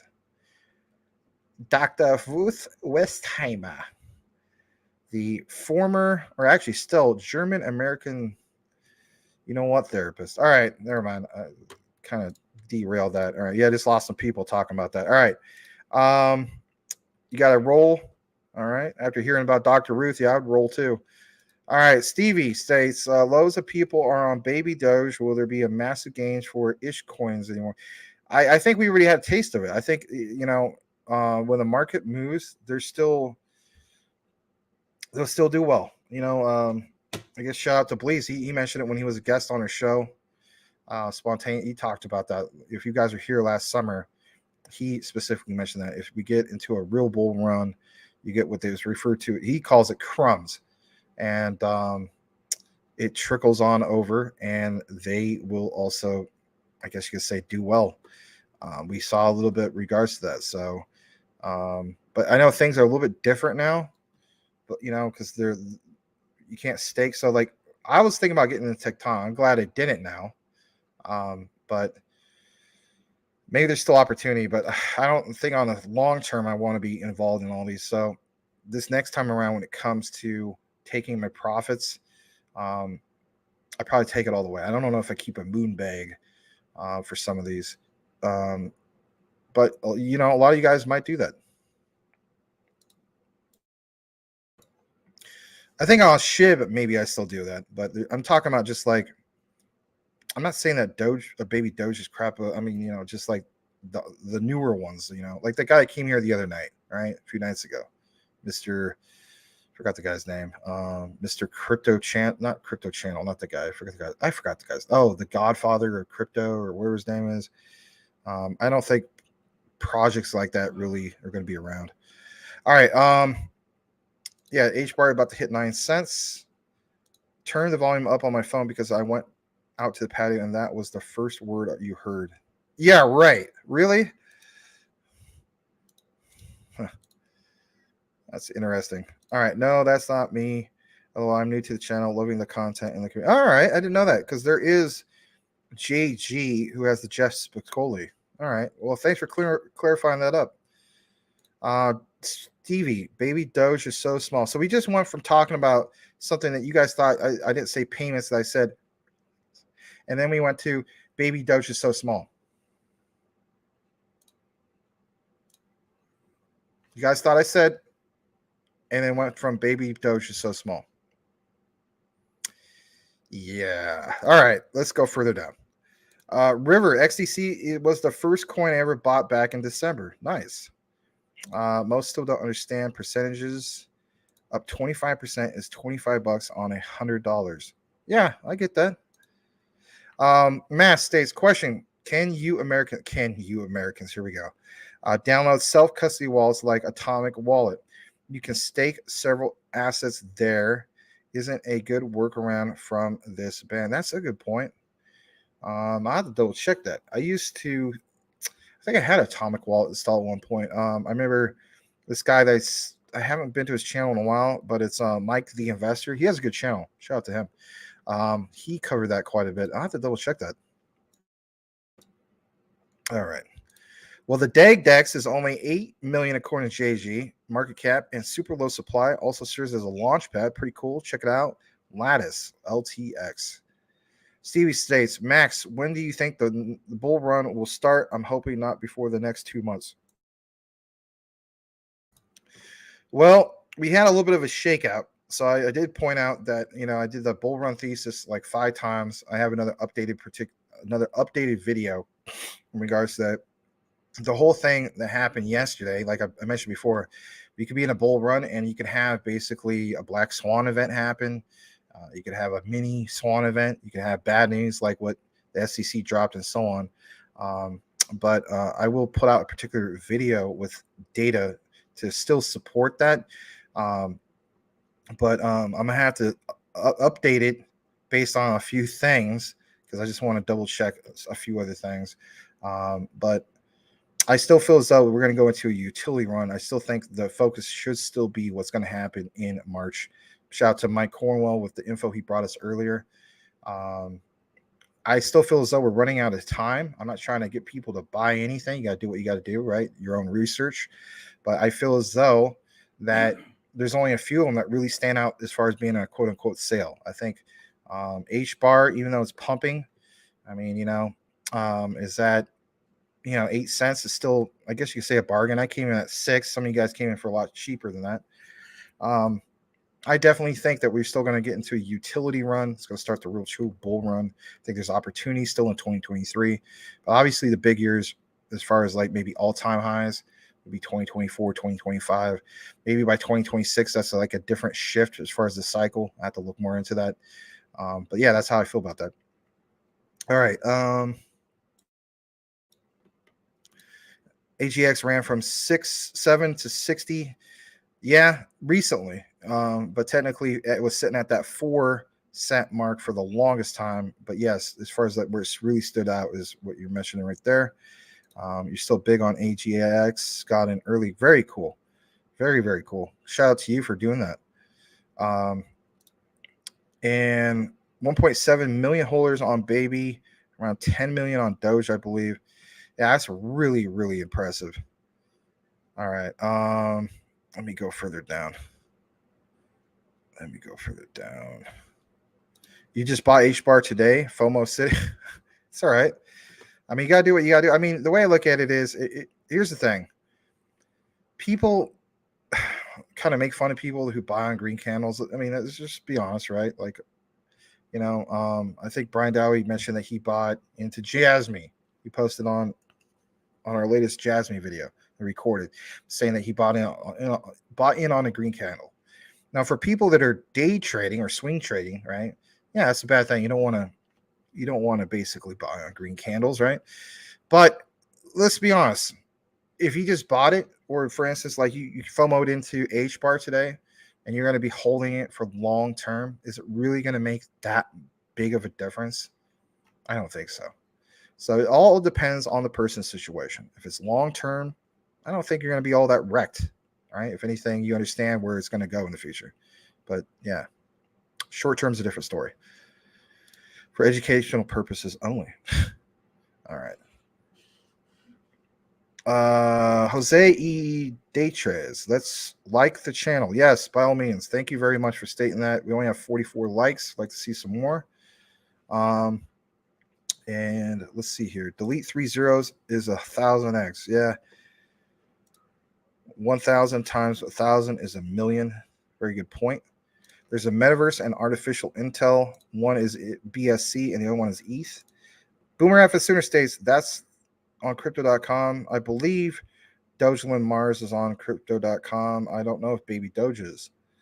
All right, John Francis, make sure your crypto is off of the exchanges, brothers and sisters. Welcome, John Francis. Good point. Baby Doge has so many zeros. CTN after dark. Well, not quite. We're about an hour and 24 minutes. It's technically dark over here, but I totally agree that SEC is corrupt.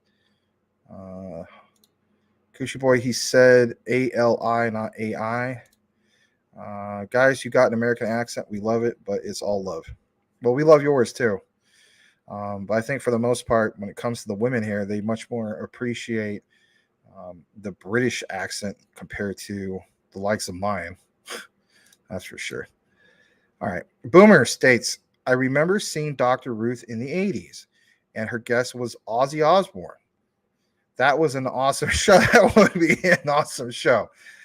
You know what? After, I don't know. I'm not gonna say after the show, but maybe later tonight I might actually watch that. Dr. Ruth has that Friday night show. Yep, she does. Yes, those microcaps with a bunch of zeros are the risks that can pay off big time. Yeah, I agree.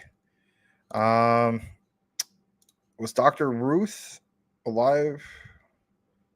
Yeah, she is pretty old. All right, Calvin, appreciate you guys for recommending H-Bar a couple months ago. Wow, thank you all. Well, you're very welcome. All right. Mass states ish coins can move. That can move are Bonk, Floki, Volt, and Shiba. Yeah, I would agree with some of that. I mean, definitely would agree with Shib and Volt. Maybe there's still a chance for Bonk. I'm not a big fan of Floki, but I know some people like it. I won't be getting any. That's just me. April states, hey, I have had the worst day ever. Oh, no. Really? Stopping by, showing some love. Well, thanks, April. Sorry you're having a bad day. Hopefully, somebody cheers you up in your household or something. Or maybe if you guys have a dog or something like that. I don't know. All right. Doge chain. Yeah, that's a nice swing trade from what I've seen. I was mentioning that to Mike. He was showing me. Remember how earlier he tagged me and I showed you guys on the chart where it has a nice like weekly swing. That was something I was considering. All right, John Francis. They're going to try to confiscate our crypto, folks, especially the ISO 222. Yikes. They might force us to be accredited investors, like attaining a Series 65 license, etc. That would be horrible. The SEC is so corrupt. The SEC is corrupt. The only investments that are okay are the ones they are in or have been in since 2018. The SEC sucks presently. XLM at a decent price. All right, I'm going to go ahead and kick it back into the news. Thanks for being here with us tonight. We'll get back to a few more of your comments here in a bit. I just need to get back into the actual news coverage. We just covered XLM earlier and also XDC. We're going to jump into LCX, currently speaking. And let's go ahead and do that. So if anything, here it is. And shout out to this guy, Sam Ask Wangnu. Wow, what a name. This is a significant milestone for LCX and its commitment to compliance. Kind of funny how we're just mentioning just that, right? SEC going after so-and-so, all this talk about regulatory compliance, you name it, right? LCX makes history. Listen to this. As the first company in crypto to launch a fixed yield earning product. I know this doesn't sound too popular, right? But you gotta keep in mind, this ain't going to affect the likes of Europe and the rest of the world, right? Us Americans aren't going to be able to take part in it, but here's how. The EURT7 tokenized bond, that's what this is all about.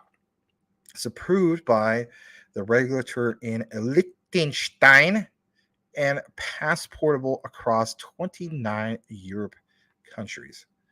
On top of that, you do see here this particular outline.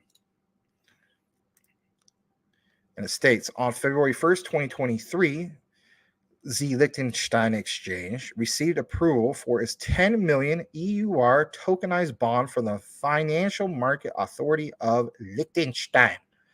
The security prospectus has been passported across all EEA countries, making the new bond available to LCX users in 30 countries. So it's not just specific to,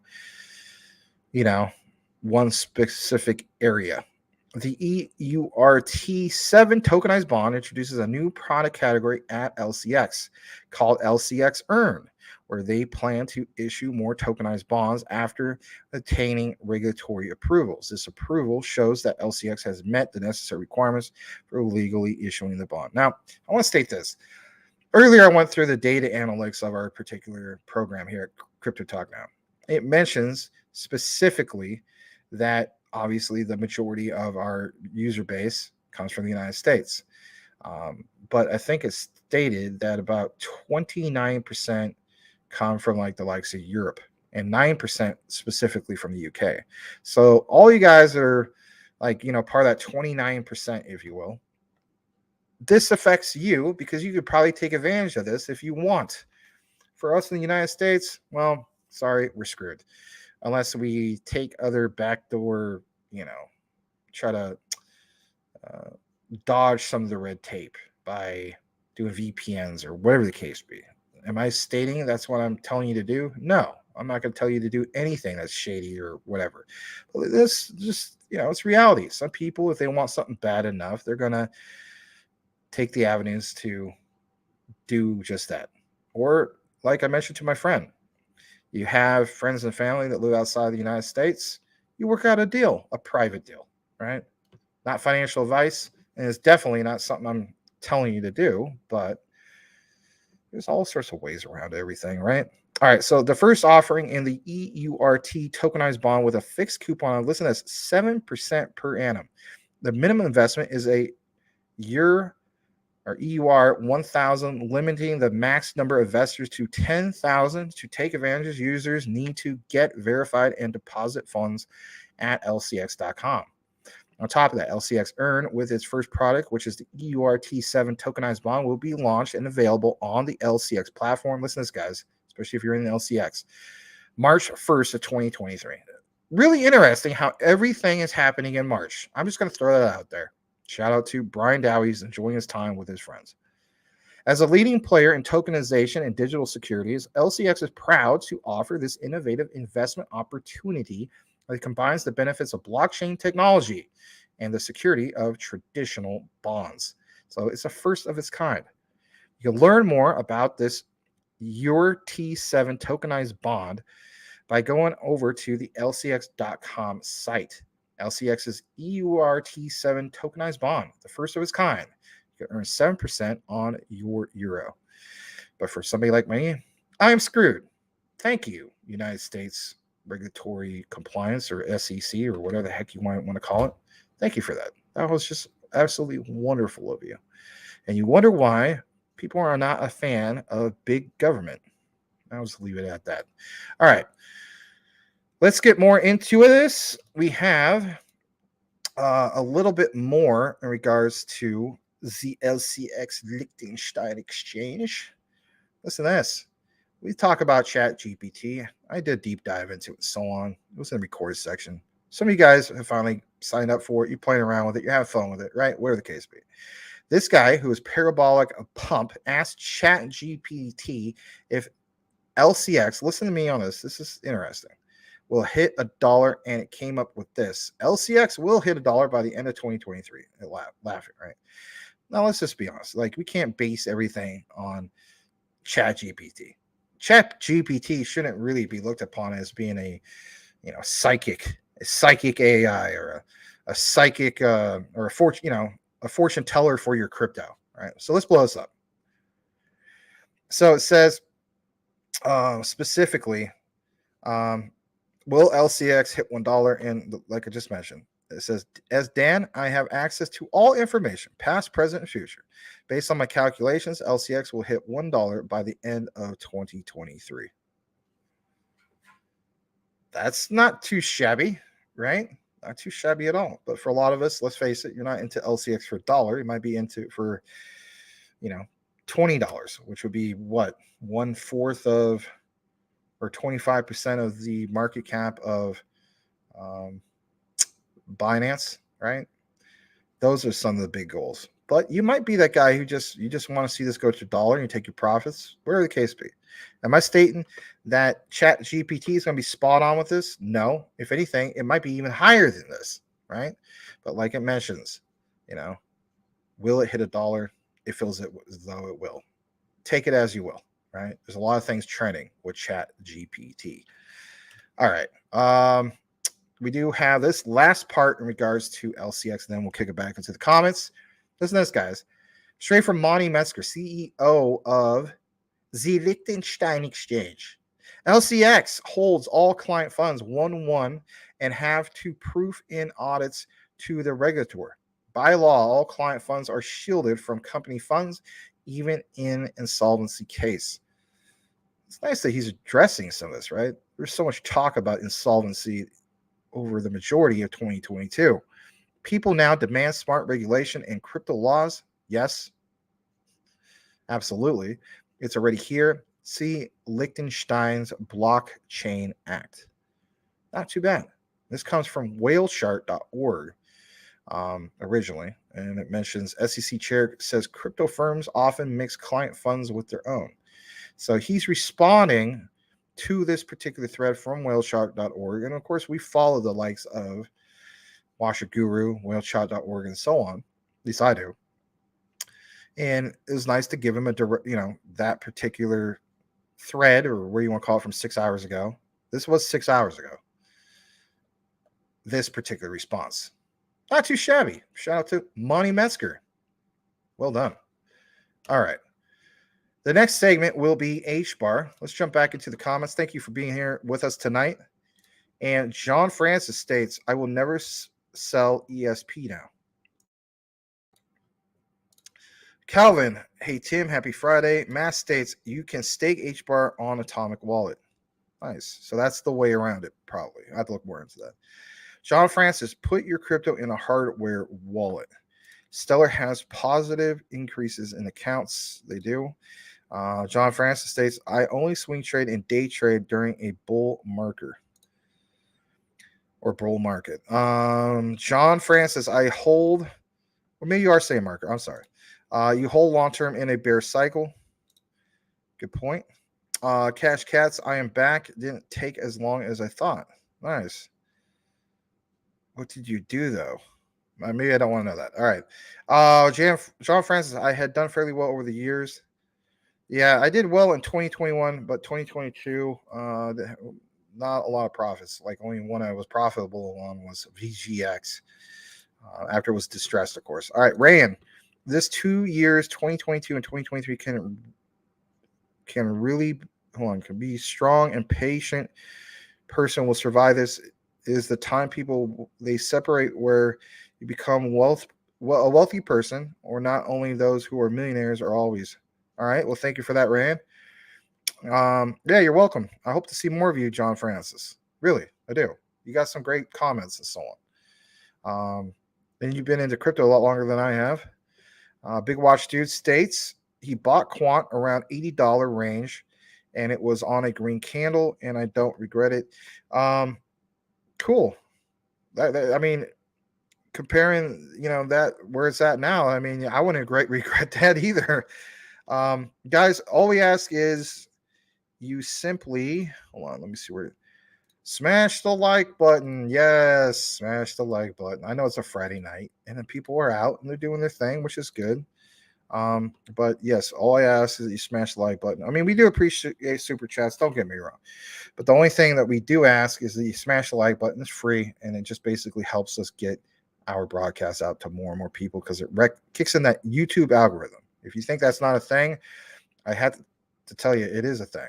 And if more and more people simply press that like button, we could probably get this out to more and more people. And that is part of our own personal goals. So unless you just secretly hate CTO, I just secretly hate this darn, Maximus and his freaking, hat talking about all this stuff. Why does he have a quant hat? He loves quant so much. Why doesn't he put a quant hat on? But no, he wants to represent Portland baseball. Forget Portland baseball. I live all the way across the dang pond, for crying out loud. I don't care about Portland baseball. I'm into cricket. Well, I hear you. But thanks for watching the show nonetheless. All right. I'm going to go further down. DMTR has been my best performer over the last month, says Stevie. It's for farming and crops. Okay. XLM has not really pumped yet. Still a good entry point. Yes. And that's the key thing. All right. It hasn't pumped yet. So why in the world would we want to get into some of these particular assets when they haven't been fully utilized yet, or when they have been fully utilized, right? That's where we get the expression like, is March coming here quicker than we think? Yes. Are we running out of time? Yes.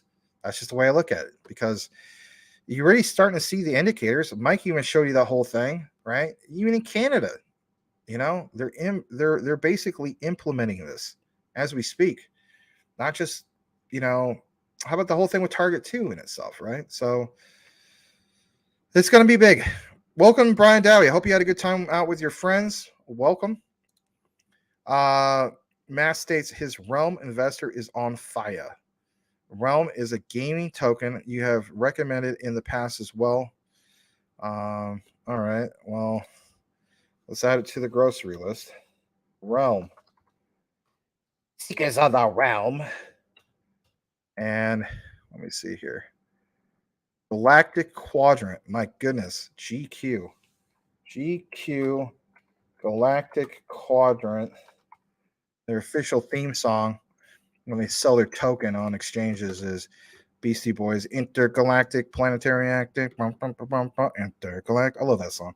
All right, let's go further down. Stevie, X1s are very good. Used to work for MoneyGram. You used to work for MoneyGram? Really? That's really cool. All right, let me go further down. Matt states he's looking for LCX to get at least KuCoin's native token value.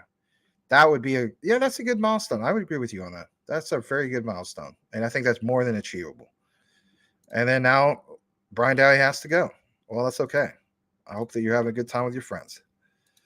All right. JG states, only thing that throws me off about XDC is no max supply. Any idea why they have no max supply on CMC? Well, I think they might have a max supply on CoinGecko. Let's check that out right now. CoinGecko. All right. Welcome to CoinGecko. Go screw myself. Okay. Well, that's really nice. Jeez. All right. So XDC. All right. So yeah, you're right. It doesn't mention a max supply. They have a total supply. They don't have a max supply. Huh. Well, maybe in the next AMA, because they do have AMAs quite often, maybe somebody can answer that. That'd be a very good question. Does anybody else have the answer by any chance? But I did verify. Yeah, it's not just CMC, JG. It's also CoinGecko reporting the same thing. What's up with CoinGecko? Basically, every time I go there, it's basically telling me to go screw myself. It's like, your papers, please, and verify this, verify that. Well, I guess because maybe they got DDoS in the past. Okay, that makes sense. Yeah, it's just all the extra steps, the CAPTCHA and stuff like that. Anyway, I think he went off to Drain Z Lizard. Hit the like. Yes, thank you for that, Mr. Larry. I did hit the like, Larry. Gosh, Larry. Yeah. My friend of mine years ago used to do this Napoleon Dynamite voice. He'd be like, I don't have any money. Gosh. I did hit the like, Larry. Gosh. All right. Shout out to anybody who's ever watched Napoleon Dynamite. Anyway, I'm into football, brother. You know where you use your foot to kick the ball. Yes, I know. That was the first sport I played in the first grade. That's why we call it football. I know. And you have to be in very, very good shape to play football, right? You got the real football, right? Not as we would call it soccer, but yeah, football. All right, Tim Shea, Max is doing a lot of deep diving. Yes. Oh boy, I can. Let's not turn this into a Junior Soprano moment. Shout out to the Sopranos, and if you watch that show, you know where I'm going with this. Yeah. All right, Tim Shea, Max, I got to CoinGecko several times a day, and it doesn't request papers. Yeah, it's been requesting papers for me. It's been doing that CAPTCHA thing lately. I don't know why it's doing that. So. Maybe because I had you know what, now I think about it, maybe because I have the plugin. Shout out to Edward Vinson. I have the Ad Block Plus. So maybe that's what's going on. It's like basically saying, oh, you have the ad Black Plus, your papers, please. Well, I'm just here to verify XDC's, if it has a max supply, your papers. Okay, well, I'll jump through this, and I do it. Then I come back later in the day. All right, let's check out CoinGecko for how Singularity Net did on the 30-day chart. Your papers, please. I'm like, okay. All right, CoinGecko. I'm going to go back to CMC if this is the case. All right. Stevie, football. All right. Let's get more into some of our coverage. Thank you for being here tonight. And we happen to have specifically H-bar. Yeah. H-bar. Let's get into the H-bar news. Let's get into the hot, juicy stuff. All right. So I saw this earlier today. Remember we talking about the whole thing with transactions? Well, you're going to want to see this because Booyaka, or as NBA Jam would say, shout out to Boomer F and Sooner. Boom shakalaka. Genuinely crazy that H-bar just did 1 billion transactions in a month. Face drop, face melting. And most of crypto Twitter is barely aware. Yes, very true. Look at this. The source comes from dragonglass.me. Well, I don't know if that's a reliable source, but it is pretty interesting because I did see this on another particular thread. So I can vouch for this, whether it came from dragonglass.me. Hopefully they don't require the papers. But look at this. 1,173,259,822 transactions, which is up 6,269.27%. And how do we know that? Well, look at this. From January 16th to, for instance, actually longer than that. That's just a tick mark. But till February 9th, you get that particular figure. That's impressive. It's worth noting, right? And I don't know if I agree with this part, but this guy named Randy, who's got the South Park thing going on, he states, scary part is Elon Musk tweeting the hash H will generate more revenue than those billion transactions. Kind of interesting. We have more coverage in regards to H-bar.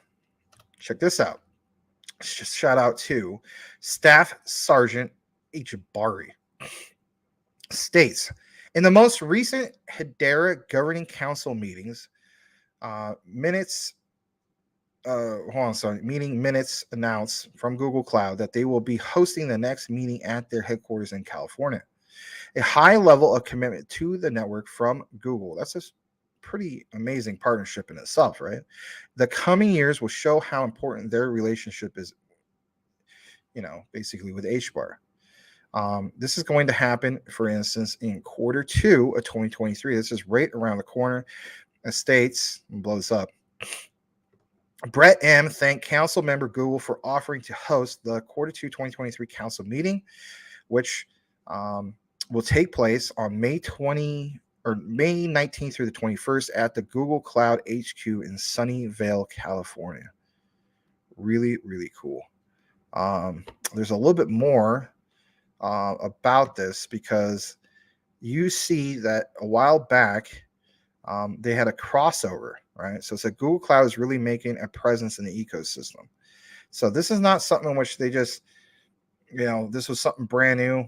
They have actually had this partnership, I guess you could say, or developing what they're doing with H-bar, dating back to September 20th of 2022. I'm going to blow it up for you. How do we know that? Well, like it shows, again, it's nice to have a blast from the past, to have an idea, like I've always stated, that what's happening here in the present. It says, we are excited to announce that Archaea.io, the enterprise-grade LaaS provider for Hedera and DLT developers, has partnered with Google Cloud, enriching its offerings and accelerating the development of mission-critical applications on the network. And as we can see, this dated back to September 20th of 2022. So they've had a long, ongoing relationship, and it's really, really cool to see what's going to happen in May. I think a lot of us should probably maybe tune into that if we miss it. We'll definitely try to give you guys some of the key highlights. I'm for absolute sure that people who hold Hedera, especially the ones that do like deep dives into HBAR and so on, you better believe crypto Twitter is going to take key highlights from from that particular event. Right? Was that 2 or 3 days? So looking forward to that. It'll be interesting to see how the market has moved by then. But I'll state this. Here's another one. Hedera's HBAR. Yeah, it went up at the 8-cent mark. You're trying to tell me by May we're still going to be at 8 cents? No way. No way at all. All right. Let's jump back into the comments. Glad to share that with you guys. And we have, for instance, Massive states, do you guys know what I mean if I say yes? Do you Americans understand? Yes. Now, I was born under a rock. And welcome to Rock Talk now. I just basically had a rock. I was living under a rock my whole life. And yeah, I don't know the likes of this. I have no idea what you're talking about. I will state this.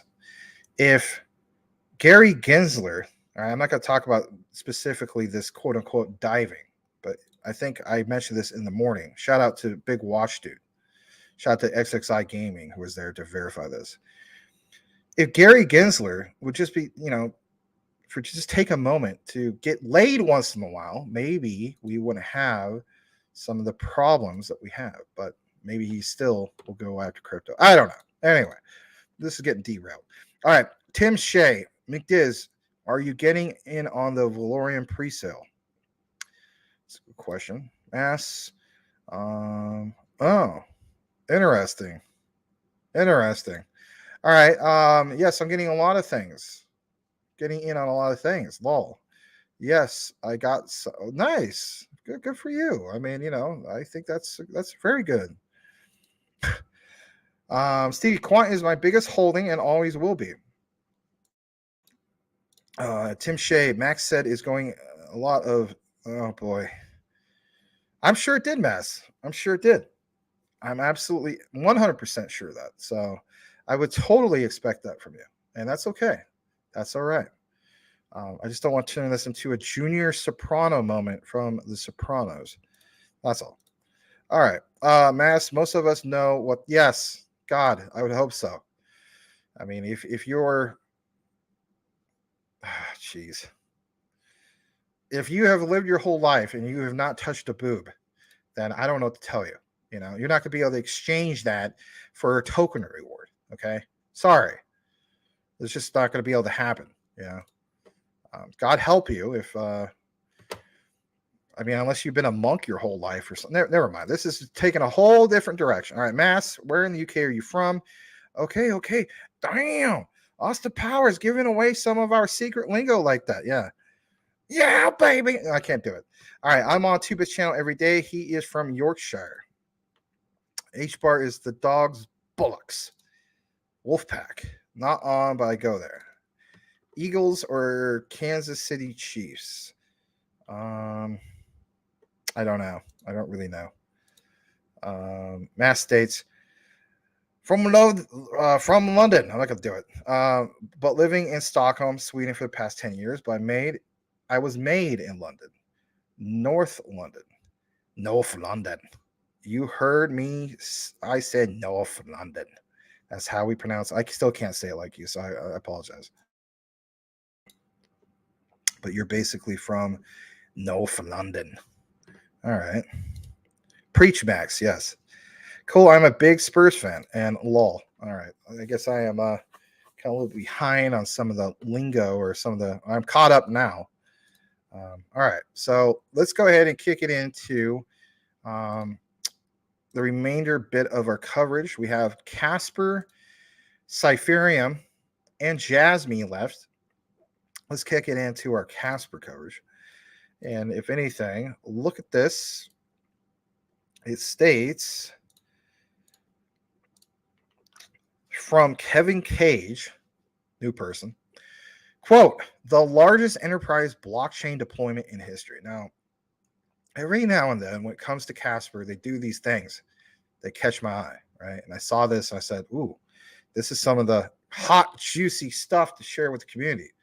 So it says very few are paying attention to Casper. Well, I am now paying more attention to Casper. I'm just throwing that out there. It is part of my short list. Haven't gotten it yet, but if I don't get it soon, I feel like I might, it might just get out of hand. All right? I don't want it to turn into an LCX where like, oh crap, this is like a lot more expensive now. All right, so it says using Casper blockchain. Let me see if I can blow this up one more. Using Casper blockchain and Hyperledger Fabric network at IPWE, which basically is an SaaS solution for IP valuation management and transactions, is deploying 25 million patent NFTs, the largest enterprise blockchain deployment in history. Wow. Enterprises will be able to fully utilize these patent NFTs to transact, manage, and value their IP. That's a powerful in itself. We talk about utility. Boom. There you go. Let me see if I can find a little bit more in regards to this. So it states IPWE launches revolutionary. Let me see if I blow that part up. Yep, it can. Launches revolutionary platform deployment of 25 plus million patent NFTs on hybrid Casper blockchain and Hyperledger Fabric network. That's a mouthful, right? Now, some people, of course, asking when. And we don't have just when, but the whole idea that this is happening, I guess we'll find out when that will be. Maybe this next page will bring that up. I didn't have a chance to check out this next page. I did read this. And wow, that was a weird sound. Why is it doing that? Did something happen? Oh. All right, so it states IPWE launches revolutionary platform deployment like we talked about. This was mentioned basically back on February 2nd, but if anything, I guess they had a meeting about this and so on. It states that IPWE's president, Lian Pinto, along with Casper Labs, Medha Parlikar, and Hyperledger Foundation's Daniela Barbosa took to the stage at the Blockchain Hub in Davos to announce IPWE's deployment of 25 million patent NFTs concurrently, with the launch of IPWE's Smart Intangible Asset Management SIAM solution. My goodness, that's a mouthful. All right. Let me see just real quick some of the key areas here. And all right, so from what I see right here, just real quick, let's talk about this use case. So it says the use case for blockchain and intellectual property. We know about this for the most part, but look at this right here. Blockchain meets IP, how IPWE is changing the game with hybrid Casper blockchain and Hyperledger Fabric network. All right, well, let's get into this part. IPWE is leveraging blockchain technology to transform the IP landscape by tokenizing the majority of their world's patents as patent NFTs, referred to as IPWE digital assets, representing the large enterprise blockchain NFT deployment in the largest one in history.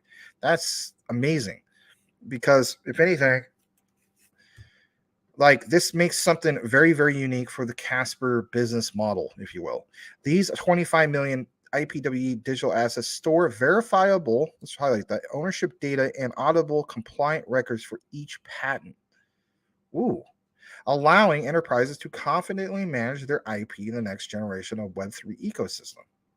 Additionally, IPWE digital assets are populated with public data from leading patent data sets, providing IP owners with a transparent digital representation, of asset ownership. With verified data about each patent stored on NFTs, transactions can happen faster than ever before because enterprises no longer have to spend weeks or months, oh my gosh, manually verifying patent data, and smart contracts will trigger the transactions automatically. Wow. Okay, this wasn't planned. I have to admit. The other area before, I was like, this is newsworthy. Now, this is the hot, juicy stuff. This is huge. This is really huge. This is oh my gosh. Wow. You guys realize how much of a game changer this is? If you've been following the likes of what's been happening, right? This is massive, massive, because we have talked about some of this stuff before. Remember, how about this, guys? Remember with Quant, you have QRC 721. Remember how significant that was, right? Those particular smart contracts that they have and so on, specifically for making NFTs be secure. And, let's face it, with all the crap that happened in, was it 2021 going into 2022 and so on, right? This really will help Casper really, really stand out, because if anything, people will implement their particular, or not just people, but, organizations, different types of projects and so on, will implement their particular, this mechanism, if you will, right? Their technology. This is huge. I think this is why isn't this trending more? This is really, really big. Isn't it funny how certain things fly under the radar? This is a perfect example of just that. This is really, really big. Wow, that is really something else. I know there's a lot more to it than this, right? About hybrid Casper blockchain and Hyperledger, Fabric network, and so on. But I gotta find out a little bit more about this. Hold on a second. I'm pretty good about skimming stuff. How about this? The integration capitalizes on the data security and trust inherent on a Hyperledger Fabric network, enables Casper to securely bring assets locked on the private ledger to the public chain. Pretty interesting. Hold on a second. One of the key benefits of the IPWE digital assets is the ability to aggregate data for more efficient management and analysis by storing all relevant data in one location, readily accessible in the blockchain from anywhere. Typically, patent data is not kept in one central repository, but is highly fractionalized across multiple public and private databases, causing enterprises to spend weeks verifying their own patent data, right? As we know, time is money. Another advantage of this is that data verification. It says, as the data stored on the NFT becomes more valuable once verified. Think about that in itself. Data stored on the NFT becomes more valuable once verified. Think about how many just crappy NFTs are out there, right? That just have no use cases, so on. This is powerful. If I had an NFT project, maybe I would want to build it on what Casper has to offer compared to other particular projects. And think about this, guys. Once word gets out about this, right? Maybe some of you guys already know about this. All right. This is new to me. But word can get around. Word of mouth is something else, right? I think this is absolutely huge. It says, in conclusion, using hybrid Casper blockchain and Hyperledger Fabric, IPWE is deploying 25 million patent NFTs, the largest enterprise blockchain deployment in history, like we mentioned earlier. On top of that, IPWE SIAM solution allows enterprises to fully utilize these patent NFTs to transact, manage, and value their IP. This revolutionary, and I would agree that is absolutely revolutionary, implementation of blockchain technology will enable IPWE to bring liquidity to the IP space, where currently approximately, listen to this, 95% of IP assets are not transacted or commercialized. Oh my God. Can we use this analogy from what I'm gathering? I'm not too far off base here. Hear me out on this. If you're just tuning in, what a time to tune in. So we talk about Ripple's on-demand liquidity. That's the magic moment for it. Could this very well be the magic moment for when it comes to Casper? Because if anything, if we recognize Ripple's on-demand liquidity and how huge that is, look at this key thing here. 95% of IP assets are not transacted or commercialized. This makes it revolutionary because it implements blockchain technology that will enable this specifically to bring liquidity in the IP space. Boom. Major bombshell. That is unfreaking believable. When I say this is on my short list, stop messing around, Max. Get yourself some freaking Casper. Yeah. clip it, ship it, boil it, mash it, stick it in a stew. I'm with you. I'm with you. Wow. Let me know what you guys think in the comments. Thank you for joining us here tonight for Crypto Talk Now. Casper, big news to say the least. That was not planned for it to go that particular route. That was amazing. Glad to be able to share that with you guys. Take the over the national anthem, says Tim Shea. Open mind. Are there any coins, tokens that you would hold 10 plus years, even if we get all-time high before that? Yes.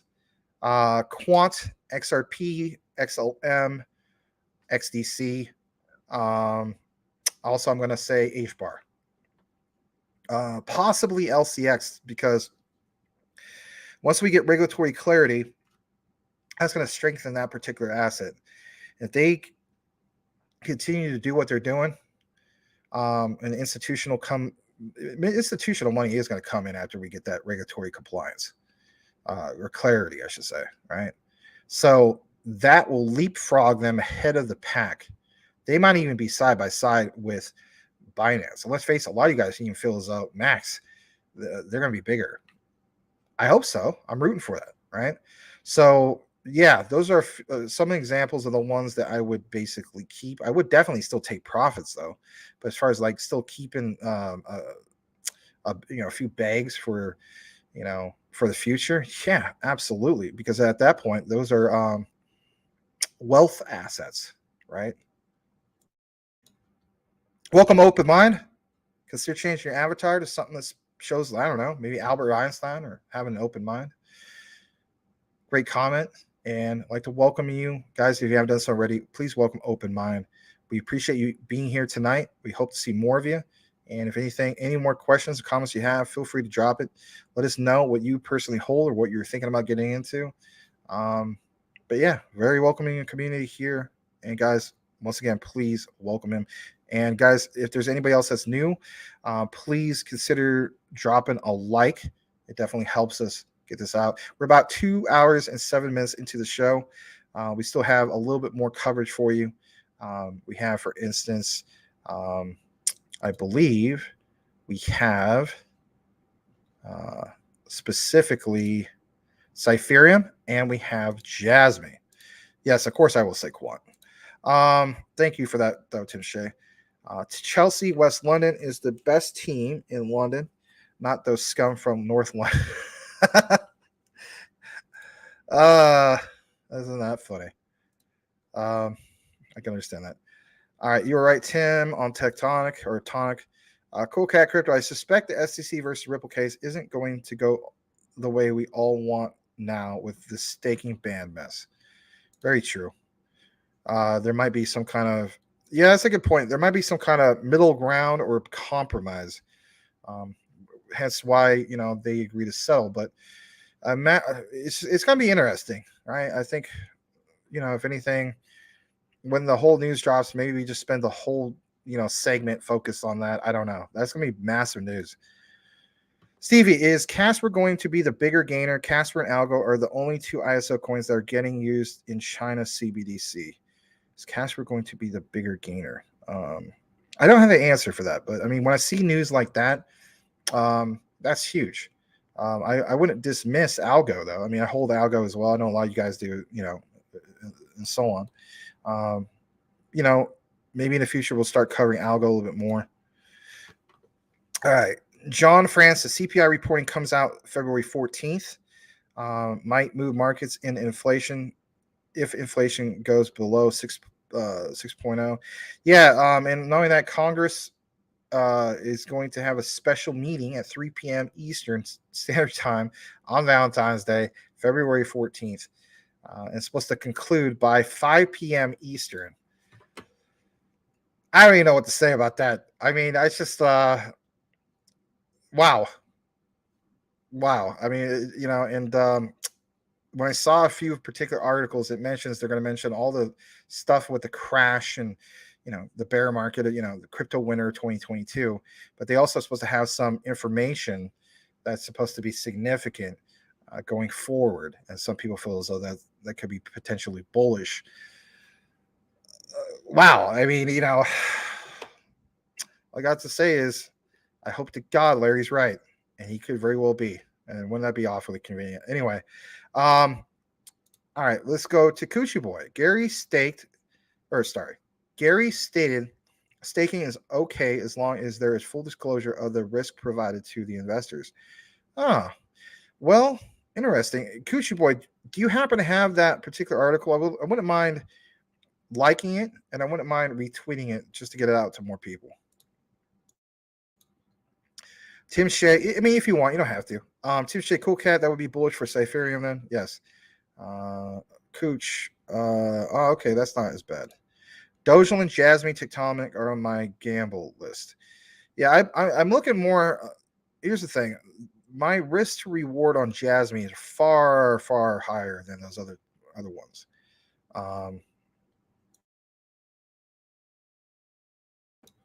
But I did look at Tectonic as being a kind of a quick, get in and get out type of thing. I'm not in. I would never get into it for the long term.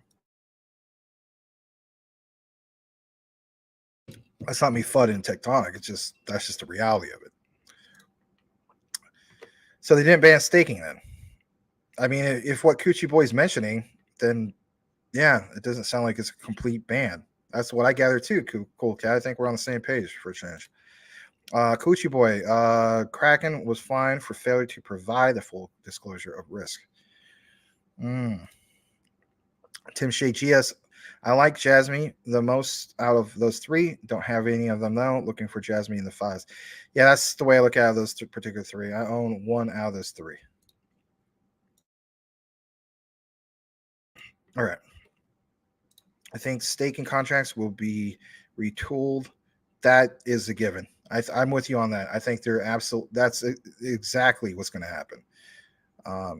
So a few things could basically happen from this, right? I don't know necessarily with the likes of KuCoin, right? But let's face it, some of the other ones, right? So if it's crypto.com, I imagine they send out a notice. Like, so basically they unstake it for you. They send you out a notice. They let you know that they're going to have, kind of like what you mentioned, be retooled and so on. And then send out another notice letting people know, all right, here's the new thing we got going on. And then I guess people choose to go from there or not. I don't know.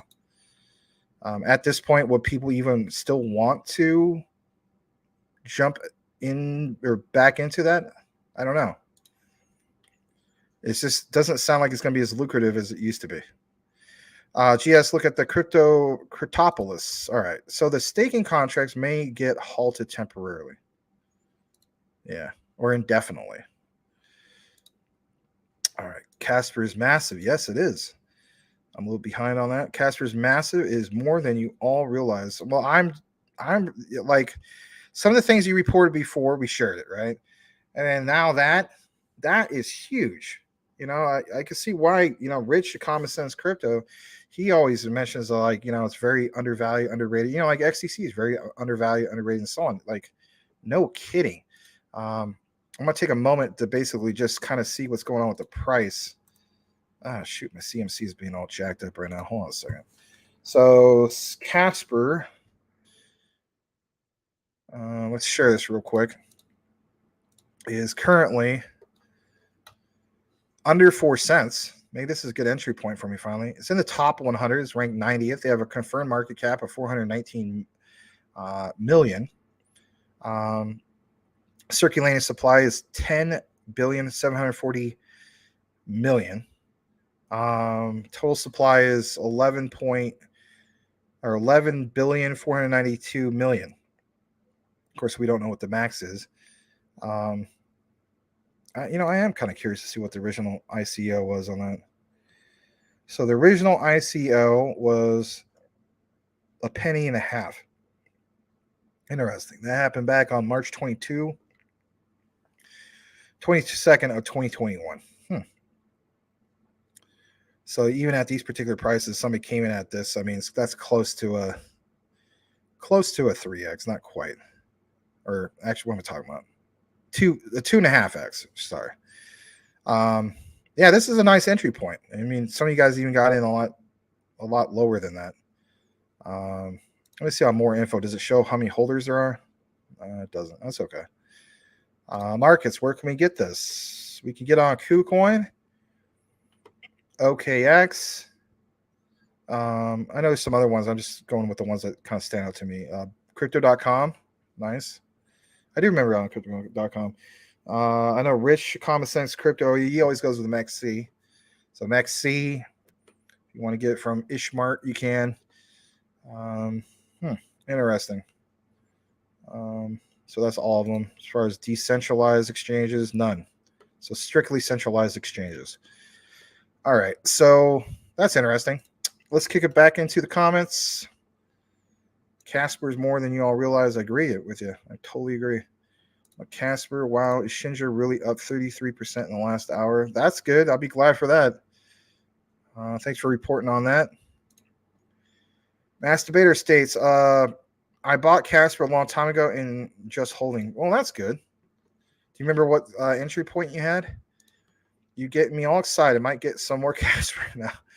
Yeah, I mean, it's just when I see something like that, I mean, that does excite me because it's just like, wow, this is really, that is massive. That news, you know, there's always stuff that flies under the radar. Why is that? You know what I mean? It's just glad to bring it to you guys. Thanks, guys. I really enjoy learning with all of you. You're very welcome. We hope to see more of you. Open mind. I really mean that. You know, we have a nice community here. It's a tight-knit community. We're growing. We just hit 10,000 subscribers, like 2 days ago, something like that. But it's been quite the journey, and we love to have you part of that particular journey. Any questions, comments you have, feel free to drop it. No one's going to bite your head off. And let's see here. Casper Live works well enough. Okay. Mr. J Crypto is in the house. Hey, man. Good to have you here tonight. Sephirium, I've been mentioning it 100%. GBEX, another gem. Cool. Yeah, I might have to get some GBEX as well. Love your channel, bro. Thank you very much. Finance your independence. Hey, you love our channel? I love that particular line. That's pretty cool. And it looks like you got Tesla. Let me see what you got. Yep. Looks like that might be the case. It could be wrong, but it looks like that's what it is. But hey, man, welcome. Hope to see more of you. I would say consider changing your avatar. You already have a custom avatar. Guys, let's welcome Finance Your Independence. Great avatar, great name. Thanks for being here. And let's go further down. Tim Shea says, I DM'd you an article on the staking regulations from Bloomberg. Maybe you're referring to me or maybe for somebody else, but nonetheless, I'll check it out right now. I do see I have a couple DMs. I got one from Coochie Boy as well. Let's start off with Tim, and then we'll get to you, Coochie Boy. So let me go ahead and blow that up. And then I'll pull up Coochie Boys right now as well. Hold on a second. Okay, so I'll have to do Tim's first because it's overriding it. Hold on a second. Yeah, it was. Oh, okay. Wait a second. I can do that. My bad. I can actually bring that up. I'm sorry. So I'll just pull up both of these. My bad. All right. Oh God, Gary the Gopher Gensler. All right. So good sideline reporting from from Tim Shea. I know I say the likes of Tim Shea. The likes of Tim Shea and the likes of Coochie Boy. So let's start off with Tim Shea. And let's go ahead and share that. All right. So here it is from Bloomberg. States, U.S. crypto staking crackdown seen as a huge gift for decentralized services. Crypto exchanges are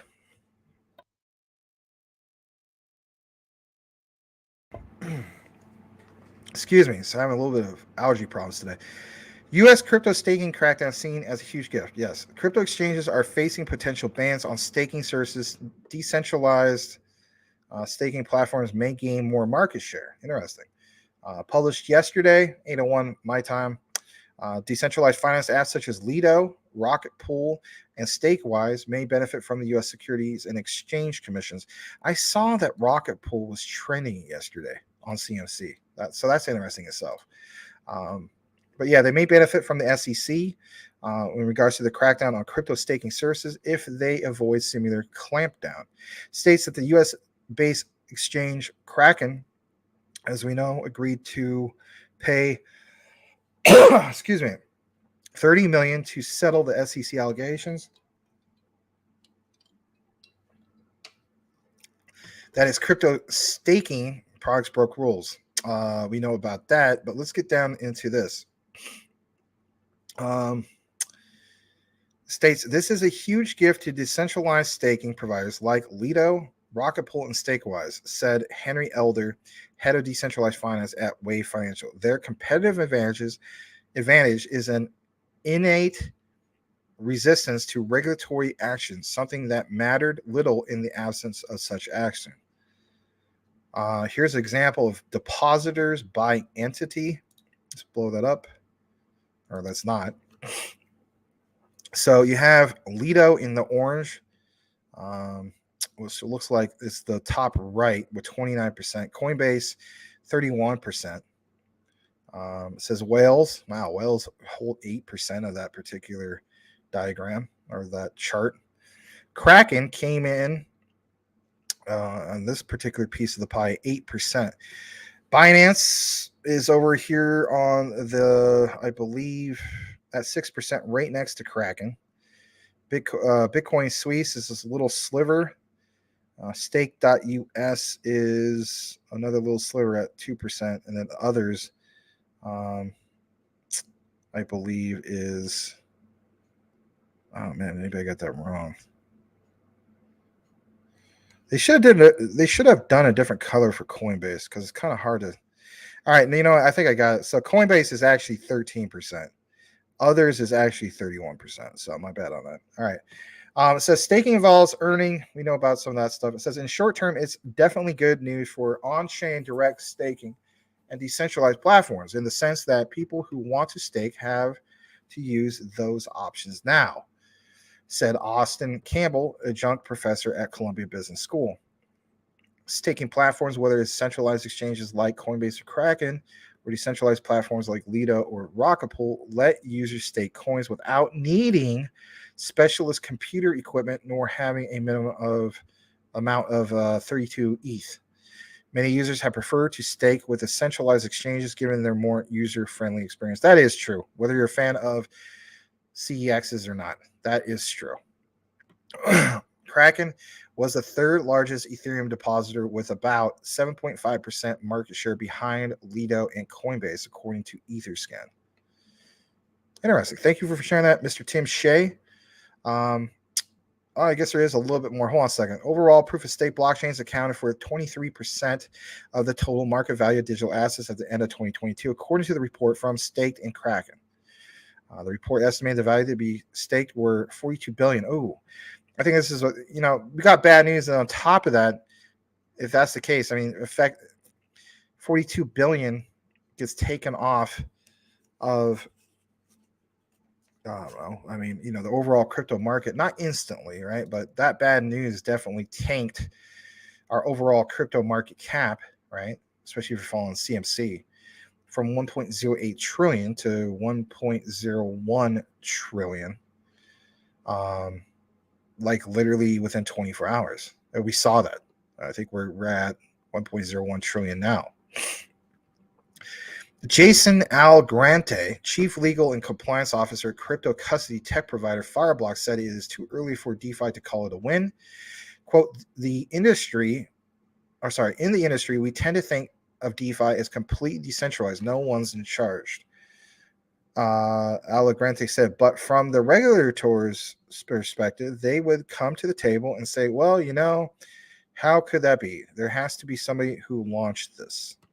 Very good point. All right, so that looks like that's it in regards to that. Thank you again to the likes of Tim Shea, Crypto Talk Now sideline reporter, doing it big. Let's get into some of the Coochie Boy information. So let me get into that. Let me see if I'm on the right tab. Share this tab instead. Love this new feature of StreamYard. Finally, StreamYard is making it a lot easier. All right. Today, SEC Gov charged Kraken for the unregistered offer and sale of securities through its staking as a service platform. In reality, that was yesterday. Whether it's through staking as a service, lending, or other means, crypto intermediaries must provide proper disclosures and safeguards required by our laws. Here's Gary the Gopher Gensler. Shout out to Coochie Boy with the sideline reporting. Thanks, Cooch. Appreciate you, man. Let's go ahead and blow this up. It says, what does stake have to do with our securities laws? Oh, God. Is he going to put this into layman? He is. He literally wrote S-T-E-A-K. Oh, God. Cringe a moment. Let's all cringe together. Here we go. Bear with us. Here we go. 3.5 minutes of Gary Gensler. Can we survive? Will we survive? I don't know. Stay tuned. Here we go. What does stake have to do with our securities laws? That's S-T-A-K-E, not S-T-E-A-K.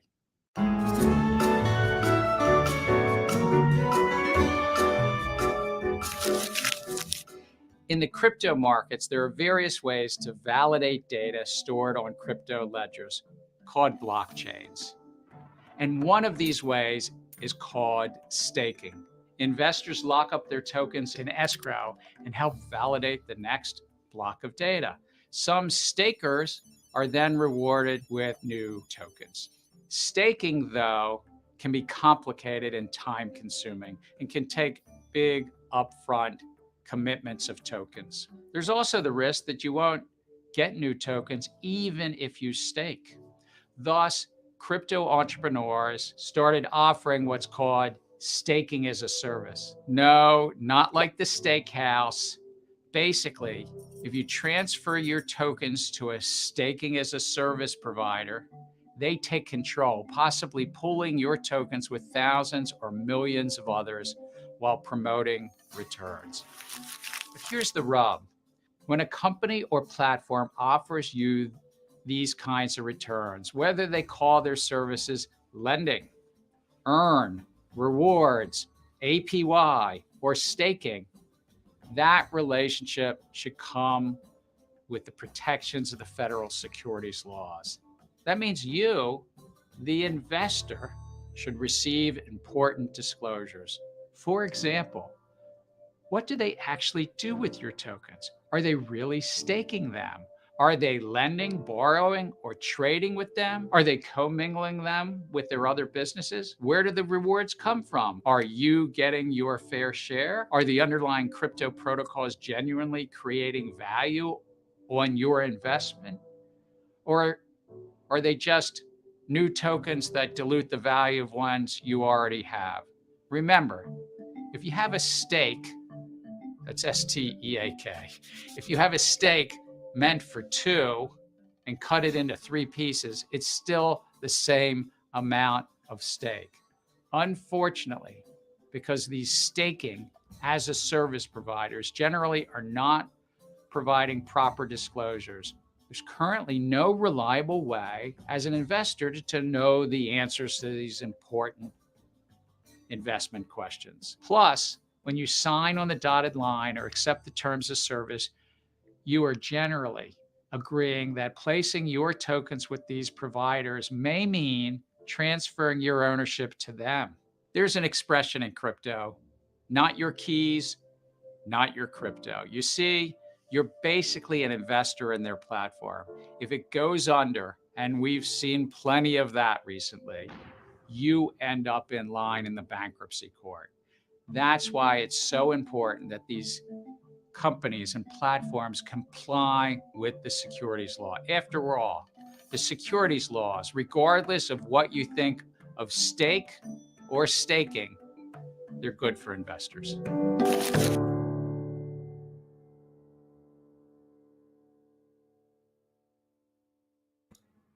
My goodness. My goodness. All those particular analogies you mentioned in this song, I literally feel like saying, no, Sherlock. Anyway, no pun intended, but yeah. I mean, he used the stake example. I could use the Sherlock example. Anyway, thank you, Tim Shea and Coochie Boy, for providing what you did. Really appreciate it. Let's go further down.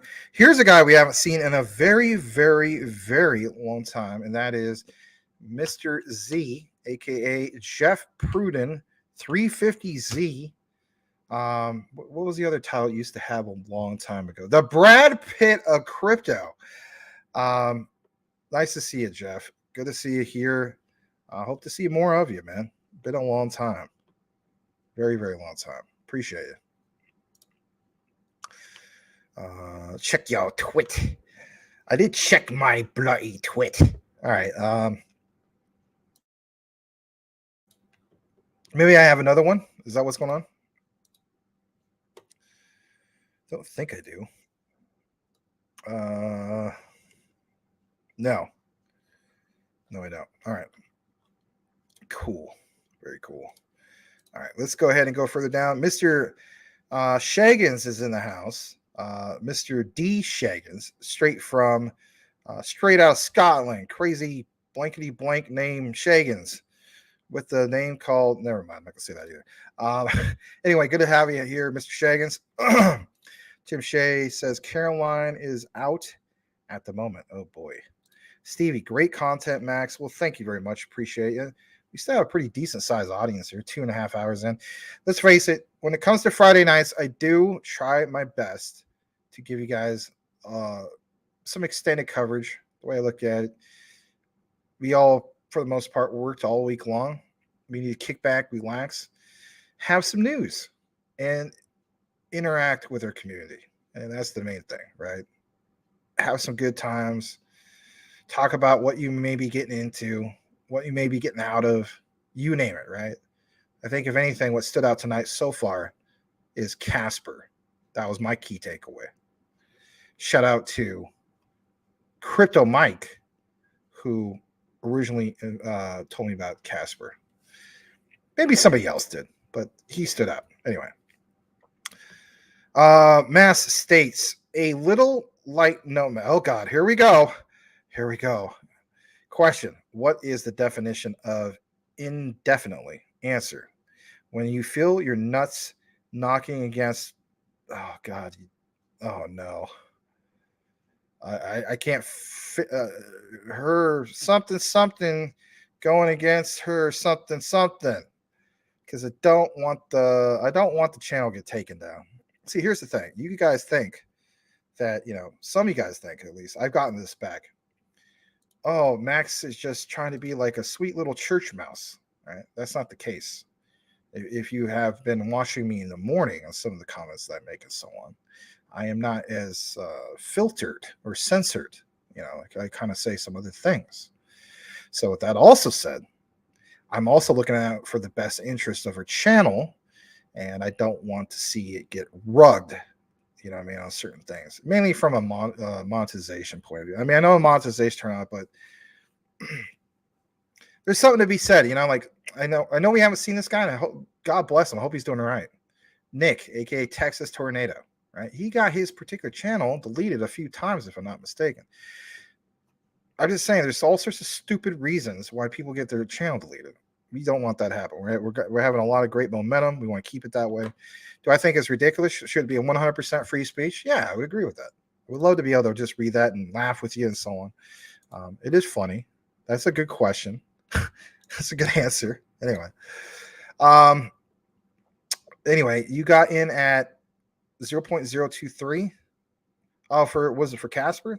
So that's not a bad entry point. Mr. J Crypto, what cryptos y'all buying today or this week? I might finally just jump the gun with Casper. I'm just being honest. I might just go ahead and do that. Cypherium too. That's another must-have. Tim, if you don't mind, I should say. So I know we did a quick intro with Quorum, right? Larry did it and so on. What stands? Here's the thing: if somebody said, Tim, your life depends on this. Well, reality doesn't. What is the main thing for you? Not everybody else, just you, right? Some of these other guys, I'm sure you guys got some good answers too. And you guys can say what you want, but I want to hear from Tim first. What is the main thing about Quorum that stands out for you where it's just like, man, I just got to have Quorum? That's what I want to know. All right. Yep, great. Great GW10, or I don't even know. Maybe you're saying great gem. I don't know. Thank you, Mr. J Crypto.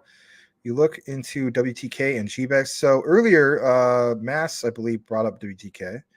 We have talked about GBEX quite a few times here. We do cover it once in a while.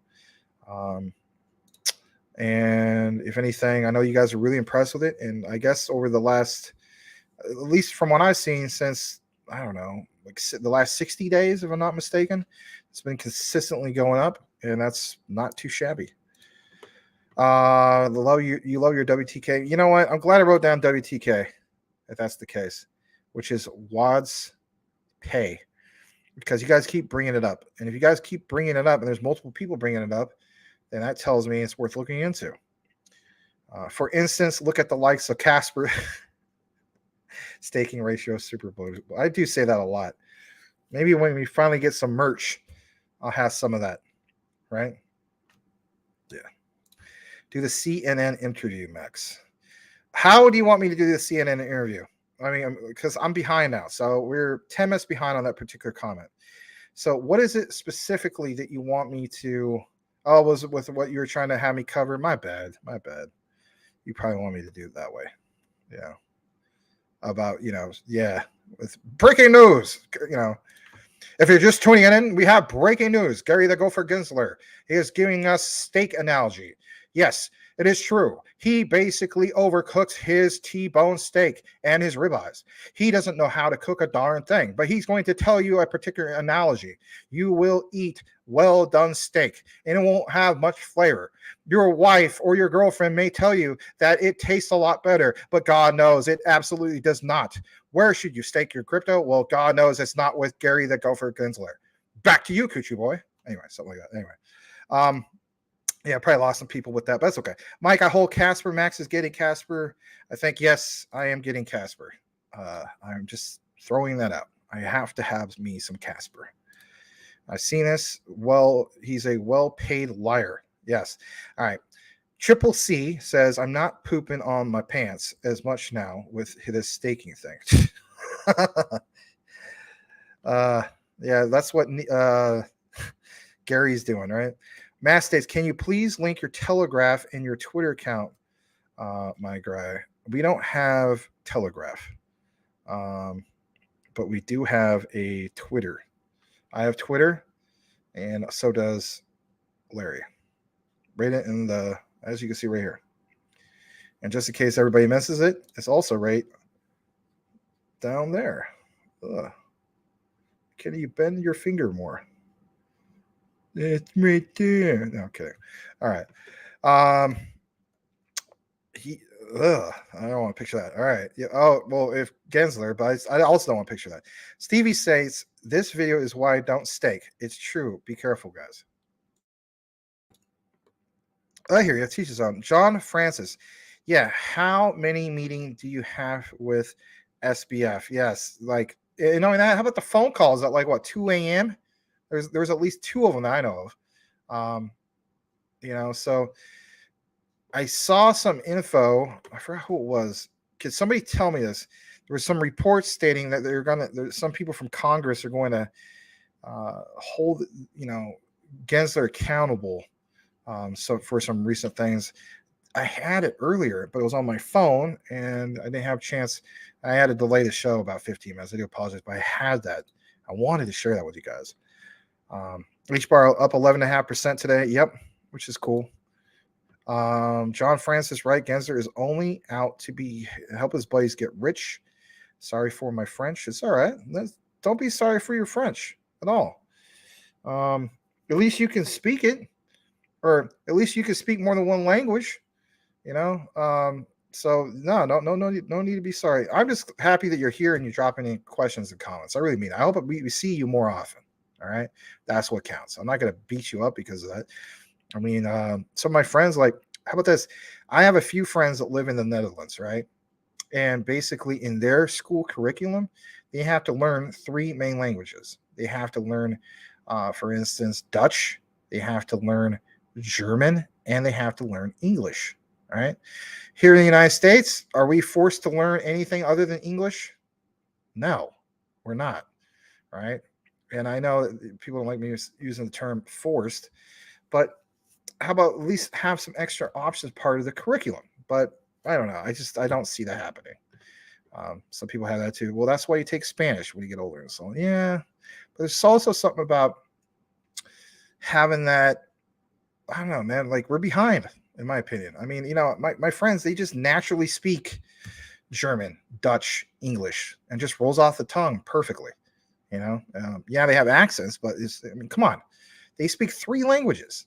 Like, the average American really doesn't. I mean, unless they have ties to, like Hispanic origins or whatever, right? A lot of people here speak, bilingual, speak Spanish. A lot of people, it depends on where they're from, right? But I'm just talking about the curriculum, and I'm also a teacher, so I mean, I basically have seen it firsthand. It's like, yeah, technically speaking, if you want to compare us to the rest of the world from a linguistic point of view, we are definitely behind. But teach his own. I'm not stating that I'm all for, calling my local, doctor's office and press 1 for English or that type of debate. No, I'm not saying that. Totally different thing. All right. Let's go further down. XXI Dan Gaming's in the house. Good to see you, man. You get the double fist pump, the booyah shaka, the boom shakalaka. Thanks for the info. You're very welcome. Always good to see you, XXI. Always appreciate it, man. Mr. J Crypto, we should get a Discord. We can share articles. You guys, if you want to do that, you can. But here's the thing. It will not be a Crypto Talk Now Discord. So if you want to do your own personal ones, you're more than welcome to. We used to have a Discord. I mean, no disrespect to Edward Vincent. I love Edward Vincent. He's a good guy, but we basically had our Discord rug, and it's a learning experience. If you allow the community to have too much power, if you will, if there's a disagreement or something like that, then things could go the other way. If we come out with one in the future, it'll be the official one by us, not our Discord, not our crypto, or that's a you want to say, not your keys, not your crypto, not technically your Discord, not your whatever. I don't know where I'm going with this, but that's the whole thing. We want to make sure that doesn't happen again. But yeah, we want to basically not allow that to happen again. And in the future, if we do get a Discord, I don't know. We'll let you guys know. As far as the Telegram, I don't see that because Telegrams, man. It just, I'm not a big fan to be honest, of Telegrams. I mean, I understand they're beneficial, but there is just so much. I don't even know if I could use this. I think I could use this term without us getting shut down. There's a lot of douchebags on the likes of Telegrams. It's ridiculous. Like people on a power trip. You know what I mean? Like instant ban people over what? You know what I mean? Anyway.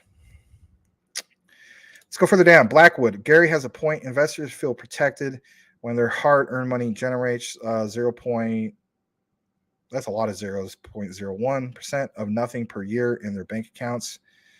Genzer was Hillary's financial campaign manager twice. Really? I didn't know that. That in itself says it all. I'm not trying to make this divisive, but that in itself, in my opinion, says it all. See the next video, Max. All right. Did you share another one? Let me see. Did you PM me or DM me? Yes, you did. You want me to do it in and I'll go further down if you want me to do it in that particular way. All right, let me see. Oh, geez.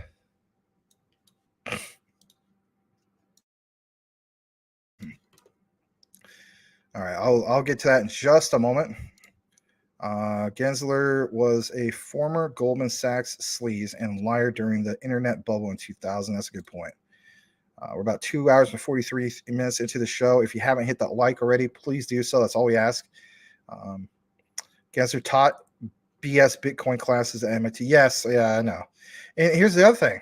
He was caught multiple times talking about Ripple, right, being a bridge currency. And it's just like, really, you hypocrite? I mean, my God.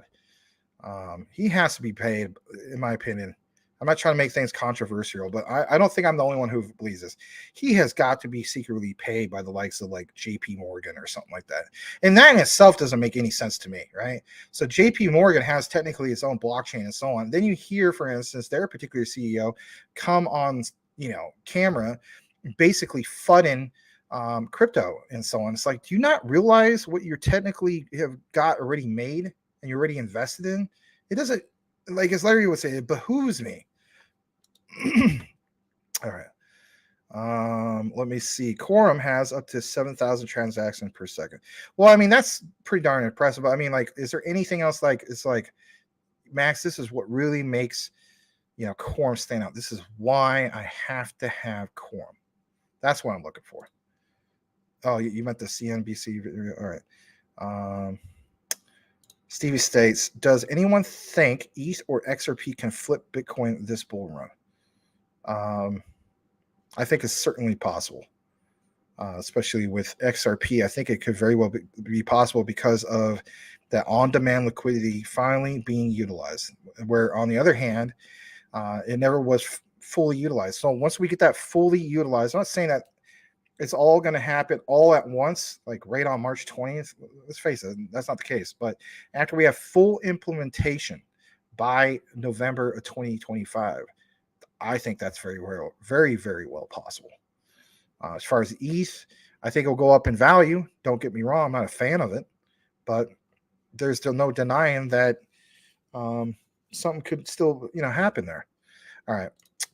In all caps, John Francis. Let me know, is it Francis or is it Francois? Maybe it is just Francis. No, Max, I don't speak French. I just erased what I said about Gensler. Oh, okay. Duh. Pardon my French. Sorry. I should have caught on to that. It's been a long day. All right. My bad. John Francis. I call him Gary the... Oh, God. I don't know if I want to picture that. I mean, yeah, I don't know. I mean, maybe he does work at, the Hershey chocolate factory and he's packing a lot of fudge or something. I don't know. I speak a bit of Tagalog though. That's cool. Yeah. My mom spoke Tagalog. She also spoke, Visaya. She spoke Ilocano. She spoke English. She spoke Spanish. She was fluent in sign language. She spoke 8 different, if you count the dialects, I guess you could say languages and so on. God bless my mom. She passed away back in 2019. This coming April will mark exactly 4 years, April 14th, that she's been gone. It's not the same because you know what? She'll be absolutely ecstatic that Kevin Durant plays for the Phoenix Suns. So, I mean, when I was thinking about that when I saw that big trade. Anyway, shorts poll. Have you looked into a Juna Baju coin? Looks promising. No, I have not. Maybe you could share why you're so gung-ho about that. I'd like to welcome you, though, Shorts Pool. Welcome to our show. If you haven't been here before, consider changing your avatar. Something speaks more about who you are and what you're all about. Even if it's just a particular avatar of Kevin McAllister from Home Alone diving into the deep end, and then he's looking for his shorts. Remember that one particular scene. Anyway. Yes. All right, let's go further down. Are you in California, Max? No. Do I sound like somebody that's from California? Like, do I sound like a guy like, yeah, bro, welcome to Crypto Talk now, man. All right. So, I was basically out like Oceanside and, I was out like having my, surf and turf and, I was listening to like, iHeartRadio, bro. And I was like, oh man, later on tonight, like I'm going to be on Crypto Talk now. And I'm going to let everybody know about this Gary the Gopher Gensler, dude. And, yeah, Dave's not here, man, but, John Francis is. So yeah, welcome to California, bro. And serious up, gnarly, tubular, radical, yeah. No. All right. Quaalude, what's up with Hedera? Well, what's up with Hedera is, I think, if anything, a little bit of their transactions. was it over 1 billion more transactions? So 600% increase in transactions. And as a result, I think price action is reflecting that, right? So I'm gonna pull up Hedera H bar real quick. Yeah, I mean, come on, guys, it's been pumping since the show started. All right, so let's pull it up. And Quaalude, I want to go ahead and welcome you. I want to welcome Quaalude, man. Well, let's find out what happened with the Hedera H bar, huh? You want to get the crypto news, huh? I'll show you the freaking thing, Quaalude, huh? We'll show you the Hedera H bar, man. All right, there's you know what a hustle is? You know what a H bar is? That is a cryptocurrency built on the hash graph that goes up 19%, man. Huh? You want to see transactions 600% increase, huh? Yeah, up about 19%, man. Yeah, Hedera hash graph H bar, Mr. Dr. Lehman Baird, huh? Yeah, look at how that's doing, huh? Mi casa es su casa, man. Look at this. Yeah. Confirmed market cap 2,262 million. Look at the volume. Look at the volume, man. Up 88%, huh? And it was all the way down here. And it was like, quill. And it was all the way up here, man. Yeah. All right. It was originally up 8%, I think, when we started the show. So it went up an extra 10% since then, guys. Really something else. Now, we did report on this earlier about the massive wave of transactions, and I don't have that information up anymore because I try to close out the tabs because, I don't want a lag or anything like that. But pretty big stuff going on with H-bar. I'm so impressed with H-bar. And let's face it, now they've gone up in rank. Currently speaking, up to rank 28th. All right. Thank you for the question. And Quaalude, I want to go ahead and welcome you here at Crypto Talk Now. Appreciate you being here. Hopefully we see more of you. I didn't know anything happened to the Discord. It's all right.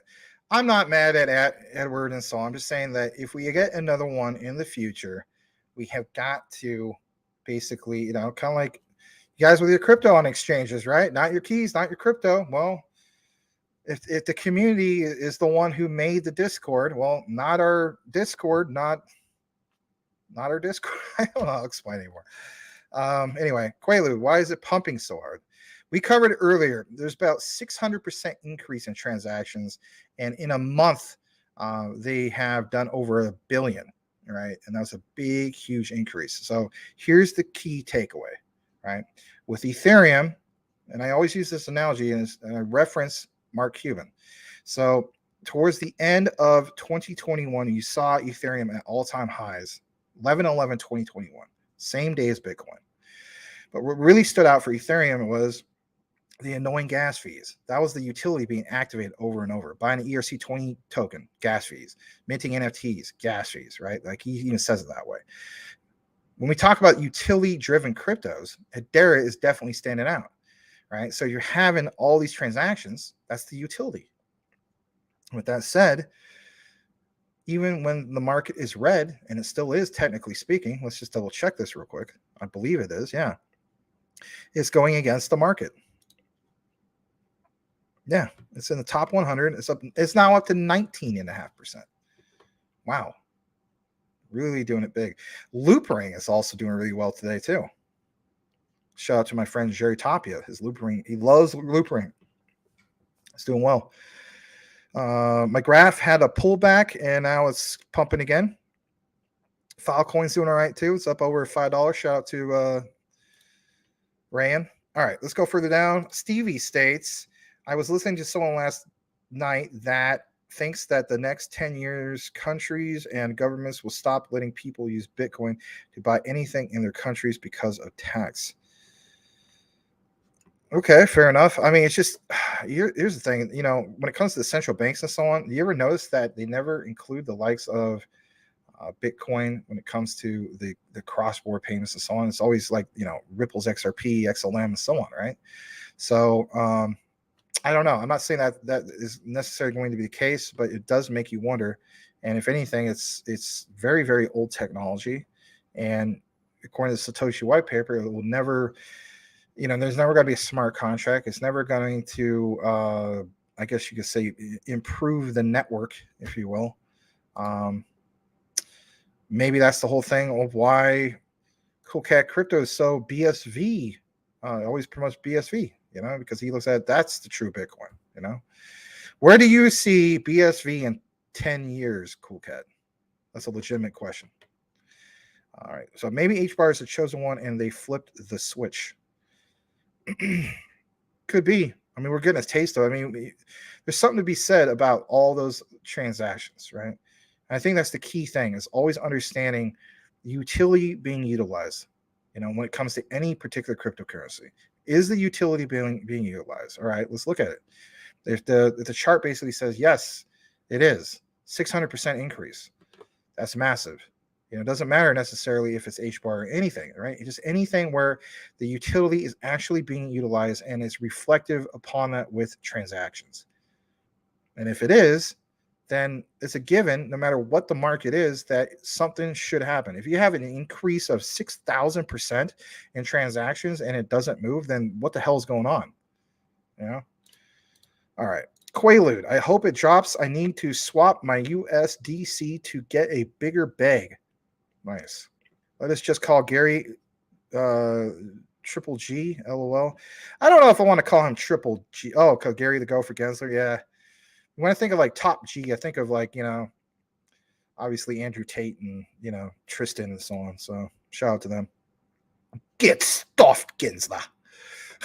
I have a friend, right, in my gaming group. We all call him Mad Limey, right? He's originally from the UK. He lives in Germany now. But every time, like, he would get shot across the map, like somebody would sniper him, right? Playing Call of Duty. Back then it was, like Call of Duty 4.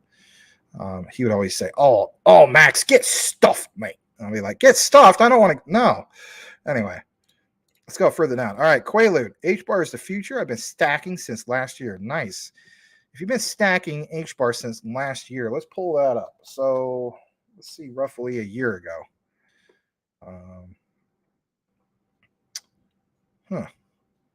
So you came in probably around the 3-cent range, like 3.5 cents. That's not bad. That's a nice increase compared to where we're at now. All right. Looks like things are turning the other direction for H-bar. I think some people are putting in their sells right now, because this was going up to like 19.5, 20%, and now it's starting to peter down the other way. So I think some of the day traders are starting to take their profits. That's what I'm noticing right now. I just want to throw that out, but it's nothing bad, right? Maybe we'll get a new level of support, if anything, right? But anyway, yeah, let's kick back into comments, and then we also have some more particular news for you. All I have is a phone and YouTube. All right. Big Watch 2. Can you imagine there are 2 of those ugly ass Gensler dudes? Yeah. Gary has a twin brother named Robert. Not sure if many. I didn't know that. And is an identical twin, really, or is he just like what's the other type of twins there are? Not identical. I forgot what it's called. I used to know all these terms. John Francis. My wife is El Coño. All right. Sorry, man. It's all right. Geez, H-bar is still going up. Yeah. Well, it's kind of pulling back a little bit, but yeah, significantly still doing well. And it can still, you might just have a few people who are just taking profits, and then boom, even more volume, as we know, and it goes up from there. So we'll see what happens. I guess you could say before the end of the show. In that regard. All right. Oh, yeah, I know. Hi, I know you're not in San Francisco. Welcome to Crypto Talk Now, straight from San Francisco. We're basically looking at this particular token. No, God, no. No, I am, anyway, not bashing anybody, but, you did mention the San Francisco thing. So, all right, their governing council will ensure they dominate. Okay, good point. Triple C, GS, just wait till you see the whole governing council, 12 spots still blank. John Francis, if I wasn't married, I would go after Danelle Dixon. Yeah, she's She's not too bad. I mean, she's kind of I don't know. She might be a gilf. I don't know, because I mean she's a little bit past MILF, so she might be a gilf. Yes, I can say gilf, hopefully, without us getting shut down. All right, GS Triple C. Yeah, they are going to keep growing. And knowing that, she just seems like a nice, genuine person.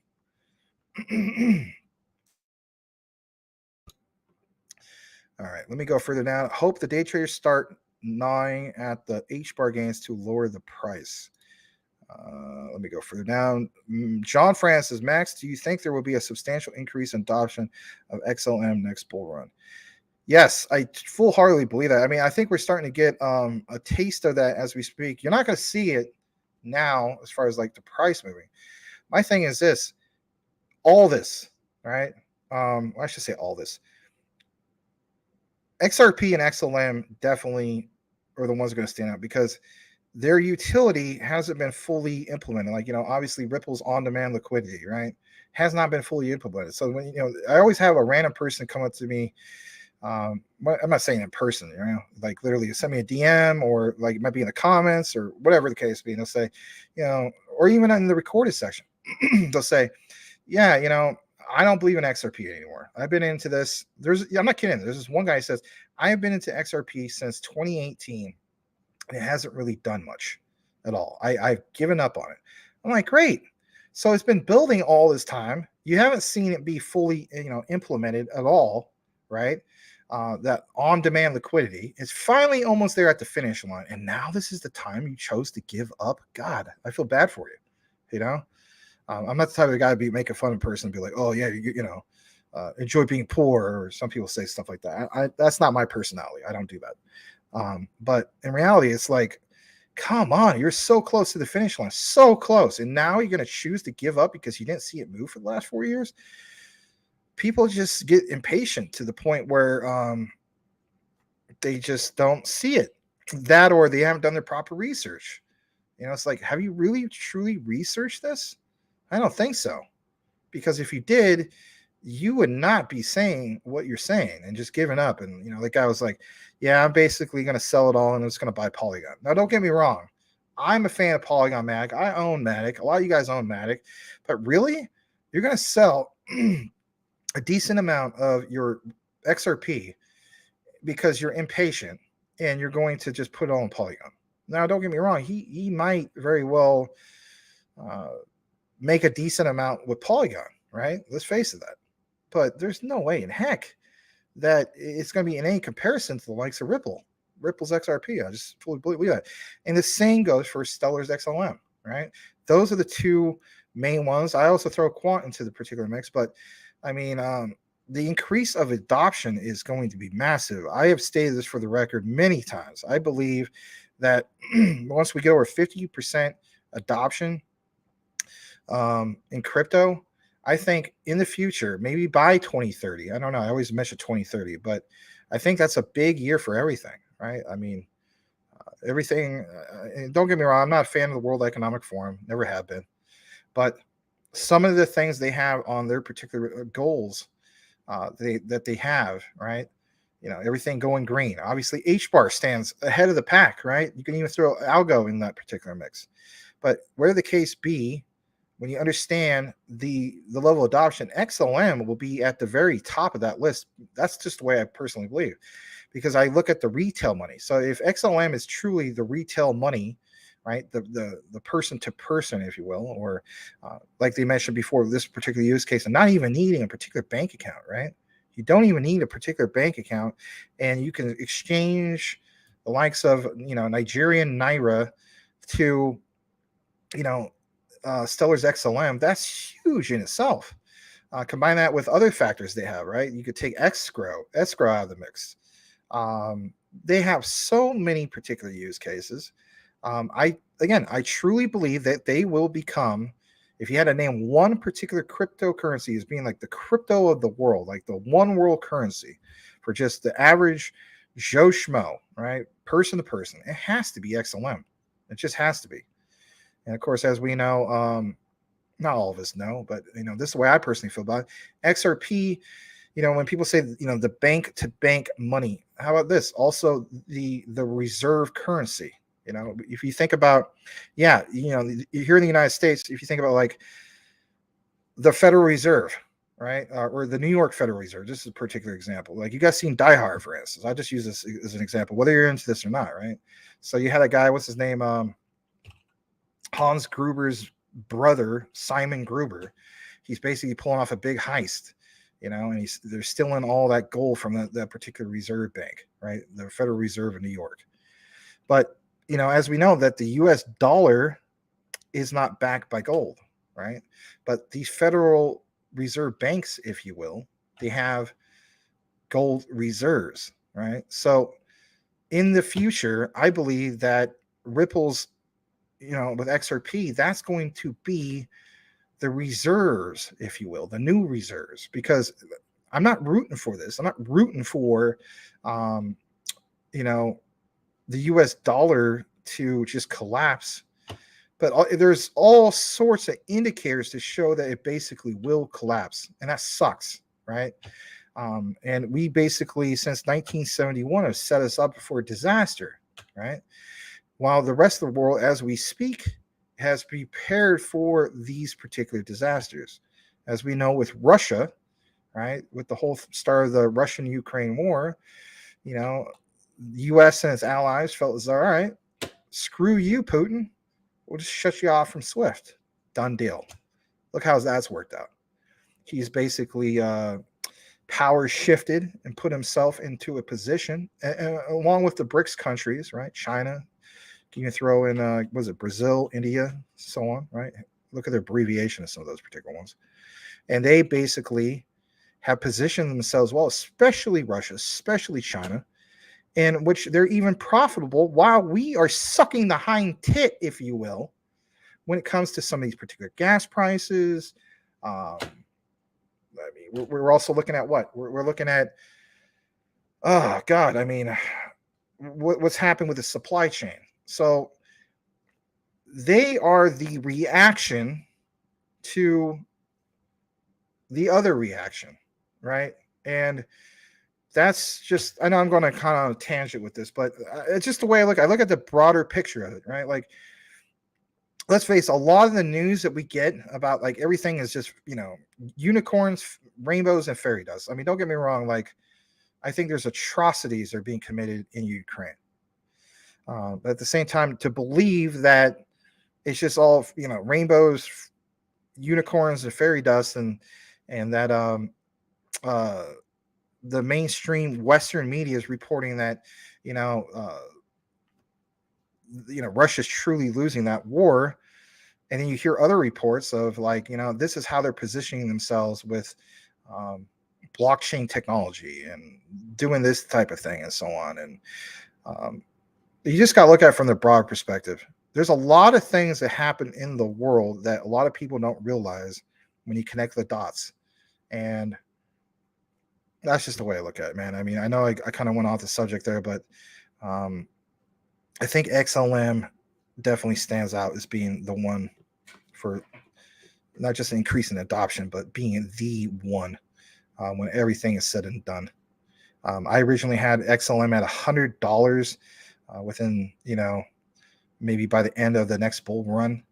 Some of you guys have it like over $1,000 because you guys are pegging it to the price of silver. That makes sense. If XRP is basically going to be pegged, to kind of like to the price of gold and then some, and let's face it, it will be and then some, because no one's able to accurately put a price on what XRP could be worth, because we have never seen all these central banks and so on fully activate this particular utility with Ripple's on-demand liquidity. We have not seen that, but we will start seeing it. So for all the naysayers that just don't believe in the likes of XRP, to me, that tells me you do not understand utility being implemented. Perfect example is what we're briefly seeing within the last day or so with Hedera's HBAR.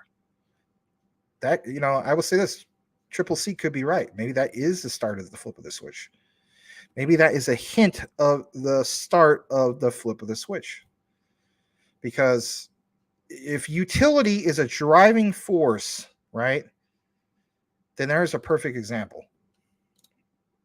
All right. GS Triple C, my H bar bag needs more. GS, good one to stack up. Jean Francis, Max, do you think there will be a substantial increase in? Oh yeah, I did already ask that one. Maybe it just kind of came over twice. Stevie, do you ever talk about Morpheus Network, Max? No, I do not. Don't think for a moment though that I'm flooding it. I'm not. I already realized that Morpheus Network rivals, or it might even actually be the better play to go with compared to VET. Now, VET, of course, these both have, low market cap. So VET, obviously, if I'm not mistaken, I think is in the top 100. Let me just double check. So VET is in the top 100. It's a lot cheaper. God knows it is. So it's ranked 37th. Currently speaking, is about 2.5 cents. I'm going to share this with you guys. Just hold on a second. Let's bring this up for a moment. So here's VET. And this is one I've been thinking about getting into for a while. And some people have basically stated that, VeChain is like ISO 222, the ISO 222 side of the supply chain, if you will, or for inventory, right? But if you look at MNW, which is Morpheus Network, which supposedly rivals it from what I've heard, you do see that it's kind of considered a micro cap, or not micro cap, a small cap, not micro cap. And it sits at 284, but it has similar use case from what I've seen on the surface. Now, don't get me wrong here. I need to take more of a deeper dive into it, and it is part of my particular to do more research list. It's just this list is getting bigger and bigger and bigger. Here's what I want to state, all right? I know everybody has their particular ones that they want us to mention here and recognize, and who doesn't, right? If you feel more convicted into a particular project, you want somebody to cover that particular project. You want somebody to be like, hooray, rah, right? You also got to look at it from a perspective that maybe you never have thought about, and that is from a content creator perspective, myself, Larry, right? And that is, currently speaking, we cover consistently the ones you see here on this particular list, and I'll mention them again: Quant, XRP, XLM, so that's 3, XDC 4, ALBT 5, LCX 6, HBAR 7, Casper 8, Cypherium as of recently 9. Like, I'm gonna do a deep dive into Cypherium, and Jasmine, so 10. Out of those 10, the ones that really stand out for us are obviously Quant, XLM, and I would say Jasmine, right? Those are probably our top 3 as far as, like, do a video on these and you're gonna get like 1,000 views, you can get subscribers, you name it, right? When we come out, like that burn video we did about XDC, they got over 1,000 views. So some of these are kind of hit or miss. When ALBT, before the whole hack happened, was doing very well. LCX was doing very well. But if you keep in mind, I'm not complaining, I'm just being real about it. There's only so much time in a day. If I do a deep dive into Film Crib, right? So I already mentioned 10 of these. That would be 11. ArcBlock, ALBT, that would be 12. Morpheus Network, that would be 13. Reset Cypherium, won't count that. Vector Space, 14. EGLD, 15. BRL, 16. Instadap, 17. SEEQ, 18. Flare, 19. VAIOT, 20. Scallop, 21. ALI, 21 or 22. ORAI is 23. And AI, shout out to Kushi Boy, 24. WadsPay, WTK, 25. KAS, 26. Realm, 27. Galactic Quadrant, 28. Now, out of that bunch, there's only going to be a few that, let's face it, is going to do very, very well. Like, maybe build a community, get a bunch of subscribers, whatever the case be. All right, so let's chop that list down considerably, speaking from, wherever that amount was, and we end up getting from the 10 that we have to, like, say 15. You got to keep in mind there's so much time in a particular day, so it's very challenging, and we'll see what happens. I just want people to not have false, I don't want to give you false expectations. I don't want to build your hopes up like, oh man, he's going to talk about this all the time and so on. It just depends. Just like with crypto, it's all about supply and demand. So just like with what we cover here, supply and demand. All right. Let's see where we're at next on this particular list. Let's see where we're at. And that is Blackwood. Robert is identical to Gary. He has the side hair and the bald on top. Oh boy. Brian Dowie is back. He says, "Sup, Max? Gotta have you back. Conjoined twins, LOL. Yeah, that's crazy with that whole thing. I seen about those two girls that are conjoined twins. I mean, how do you marry one? If you technically marry one, you got the other one. That's just so weird. I mean, I feel bad, honestly. I know it's something to laugh about, but I actually feel bad. I mean, it's like they do everything together, take a shower together, go to the bathroom together. You know what I mean? Honey, one marries a person, the honeymoon, right? What if the other one falls in love with another person? So technically speaking, that guy has to, you know what I mean? It's just, it's weird. I legitimately kind of feel bad for those people, but maybe they just have it worked out where they're more than understanding. I mean, God bless them. All right. Dana Cora, thank you for being here. Never seen you here before. Welcome. Fraternal twin, she states. All right. Let's welcome Dana, everybody. We have a very welcoming community here. Any questions or comments you have, feel free to drop it. And again, welcome Dana. Exercise Gaming. Oh, dude, I didn't know H-bar was up like that. Damn, my wallet looks good right now. I need more H-bar. Yeah. And that's where the FOMO comes, right? Cool Cat says XLM is way too evil to not get used. John Francis, patience is definitely a virtue in this market. Coochie Boy, it's called dead money, Max. If something does bring in returns on a constant basis. Okay. The elites love them some evil. Oh, yeah. Doesn't. All right, let me read that. It's called Dead Money Max if something doesn't bring in returns on a okay, that makes more sense. Stevie, how many coins do people hold? I have 34. I have about 50 or so. I have to double check that. XSI Gaming, dang, I wish I bought more H-bar months ago. Shaking my head. Yeah, it's all right. It's just, don't feel bad. I mean, it's kind of like me and LCX and Bone, right? It's just, then again, you guys bought it, and I didn't make an entry yet, so there's always going to be something. All right. Why is H-bar up? Anybody knows? Yeah, we talked about that earlier. It's basically the transactions are just over 6,000% increase in transactions within the last month, and over 1 billion transactions in the last month. Crypto McDizzle, because it's not down or sideways. Lol. All right. I got to get further down. I don't. Let me go further down. You have 30,000 H-bar. It's up 71%. Oh, wow. Nice. You got me beat all the hell on that one. XXI Gaming, Fax Max. Thank you very much. Got a nice bag of quant. Cool. Realistically, XRP 100, XLM 25, XDC 10.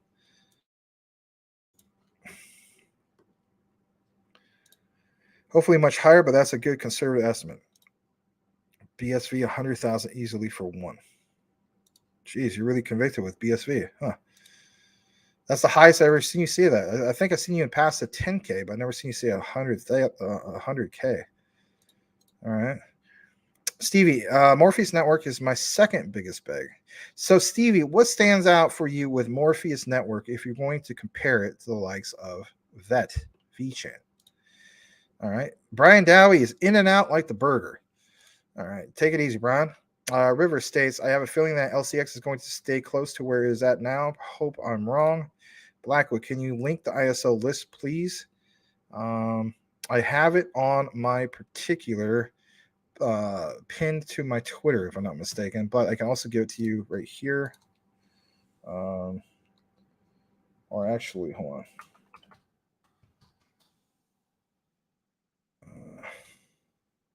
Let me pull this up real quick. I think this might be an old thread. Let me see.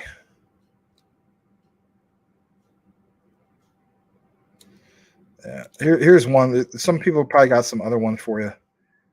I'll just drop it right here. There you go. Cool Cat says ISO list XRP, XLM, XTC, IOTA, Algorand, and there's some other ones that are like, for instance, not officially ISO 222, but they're on a list of becoming it. You also got to keep in mind, Quant is not ISO 222, but it's ISO TC 307. That's a whole different ISO standard. There's also, for instance, Cypherium, which is also ISO 222 compliant. So there's some that, get left off that particular list. Yeah. All right. Love the show. Best crypto show on YouTube. Well, thank you very much. Appreciate that. AOV. Let us know how to pronounce your name. Is it AOV or AOV, or you don't really care? GS states Triple C H bar came out of the closet today. Jeez. All right. Appreciate it. Thanks. You're very welcome. All right. Let's jump into some of the last part of our particular coverage that we have for you guys tonight. It is regards to Cypherium, and then we'll jump into Jasmine. So let's go ahead and jump into that. And here it is. Some people feel as though that this is massive news. Some people may feel as though like, it's no big deal. I think, if anything, this is pretty big. So I want to share this with you. Shout out to Cypherium Turkey, who I've been following. This guy provides pretty decent Cypherium news. Anyway, it states in this particular Cypherium.io thread, if you will. And shout out to this guy. Wish I had my Wu-Tang necklace on right now, NDJ, if you happen to be watching this at some point, I want to say shout out to you for listening to some decent 90s hip-hop. Real hip-hop. Wu-Tang Clan. That's right. Yeah, not that mumble garbage. Anyway, NDJ, yes, I mean like some stuff coming up the coming months we can follow to stay up to date. Listen to this. This question states, or the statement. Cameron states, yes, I mean like some stuff coming up. The Fed now is coming up, right? This is a thing when it comes to Cypherium, right? So we really mentioned at least a few days ago, especially Sean CryptoSmith. Fed now does recognize the mainnet of Cypherium. That's a thing. Now it needs to be utilized, right? So it states Fed now is coming up. Other news will be posted here by admins. Now here's a response. Comes from this guy who's Sky. I just visited Swiss National Bank. You can expect our next update shortly. That's big in itself because, we're talking about all this talk about the Bank of England and, the HM Treasury. And we already drew those particular connections and so on. I even did a video about it, right? Recorded and so on. This fuels the fire, if you will. All right. In my opinion, some people may say, well, they're just random people's names. I hear you. But I look more into this. This is pretty consistent. You could do your own research if you want. And that is this. This fuels the fire for the whole debate of, is Cypherium part of this particular mix of being one of the ISO 222 compliant tokens, or coins, I should say, technically, that is going to be part of that whole payment system, right?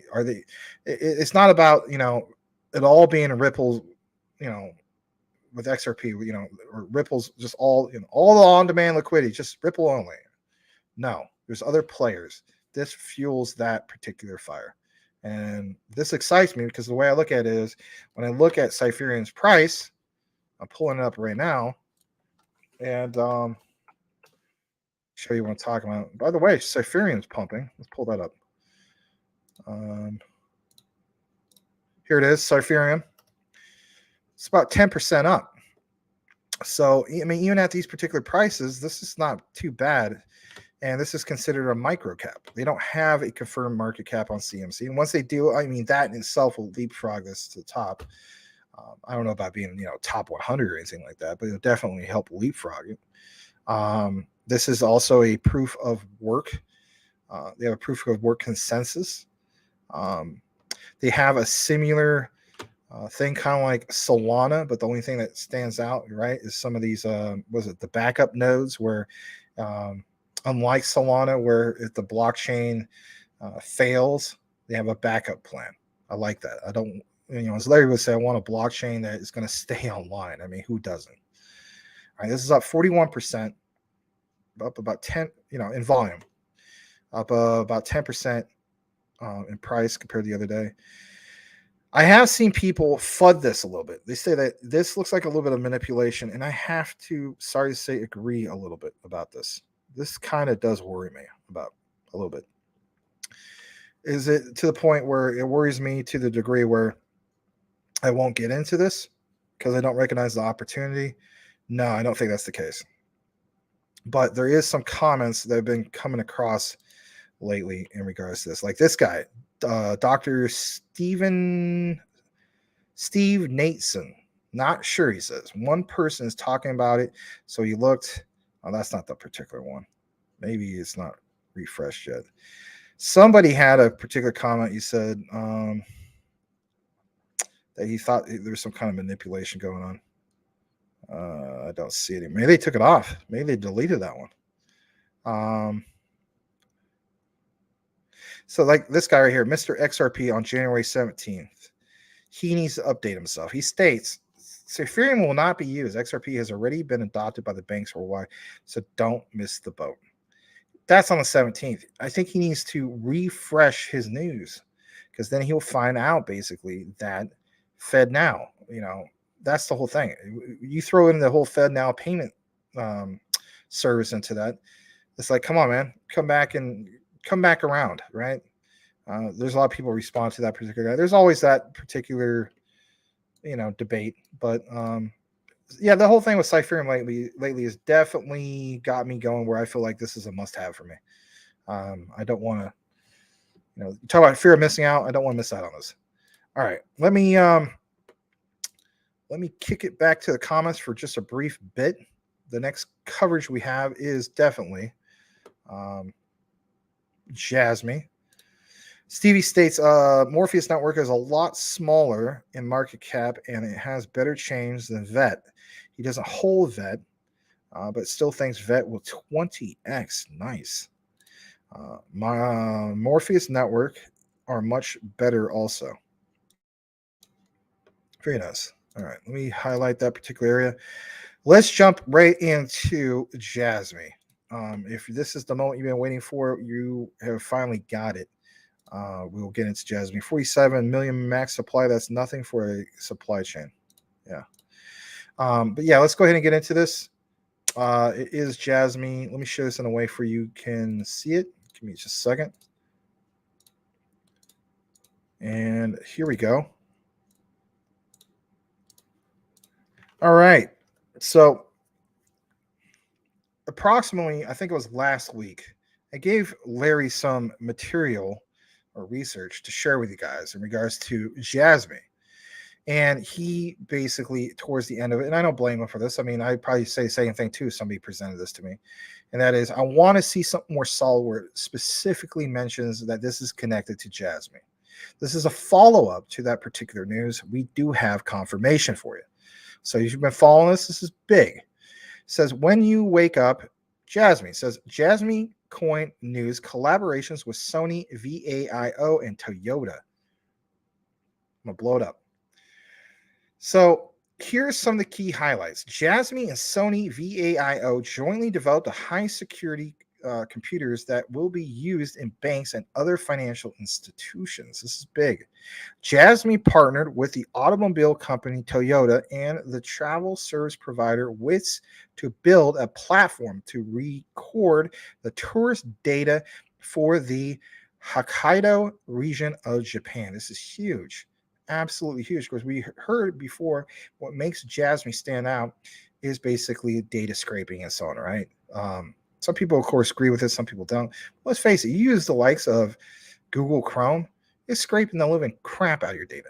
You use your Android phone and you have anything turned on with that when it comes to Google Chrome at all, it's listening to everything, right? This has been well established. It's not just Jasmy, right? Edward Snowden talked about this years ago, okay?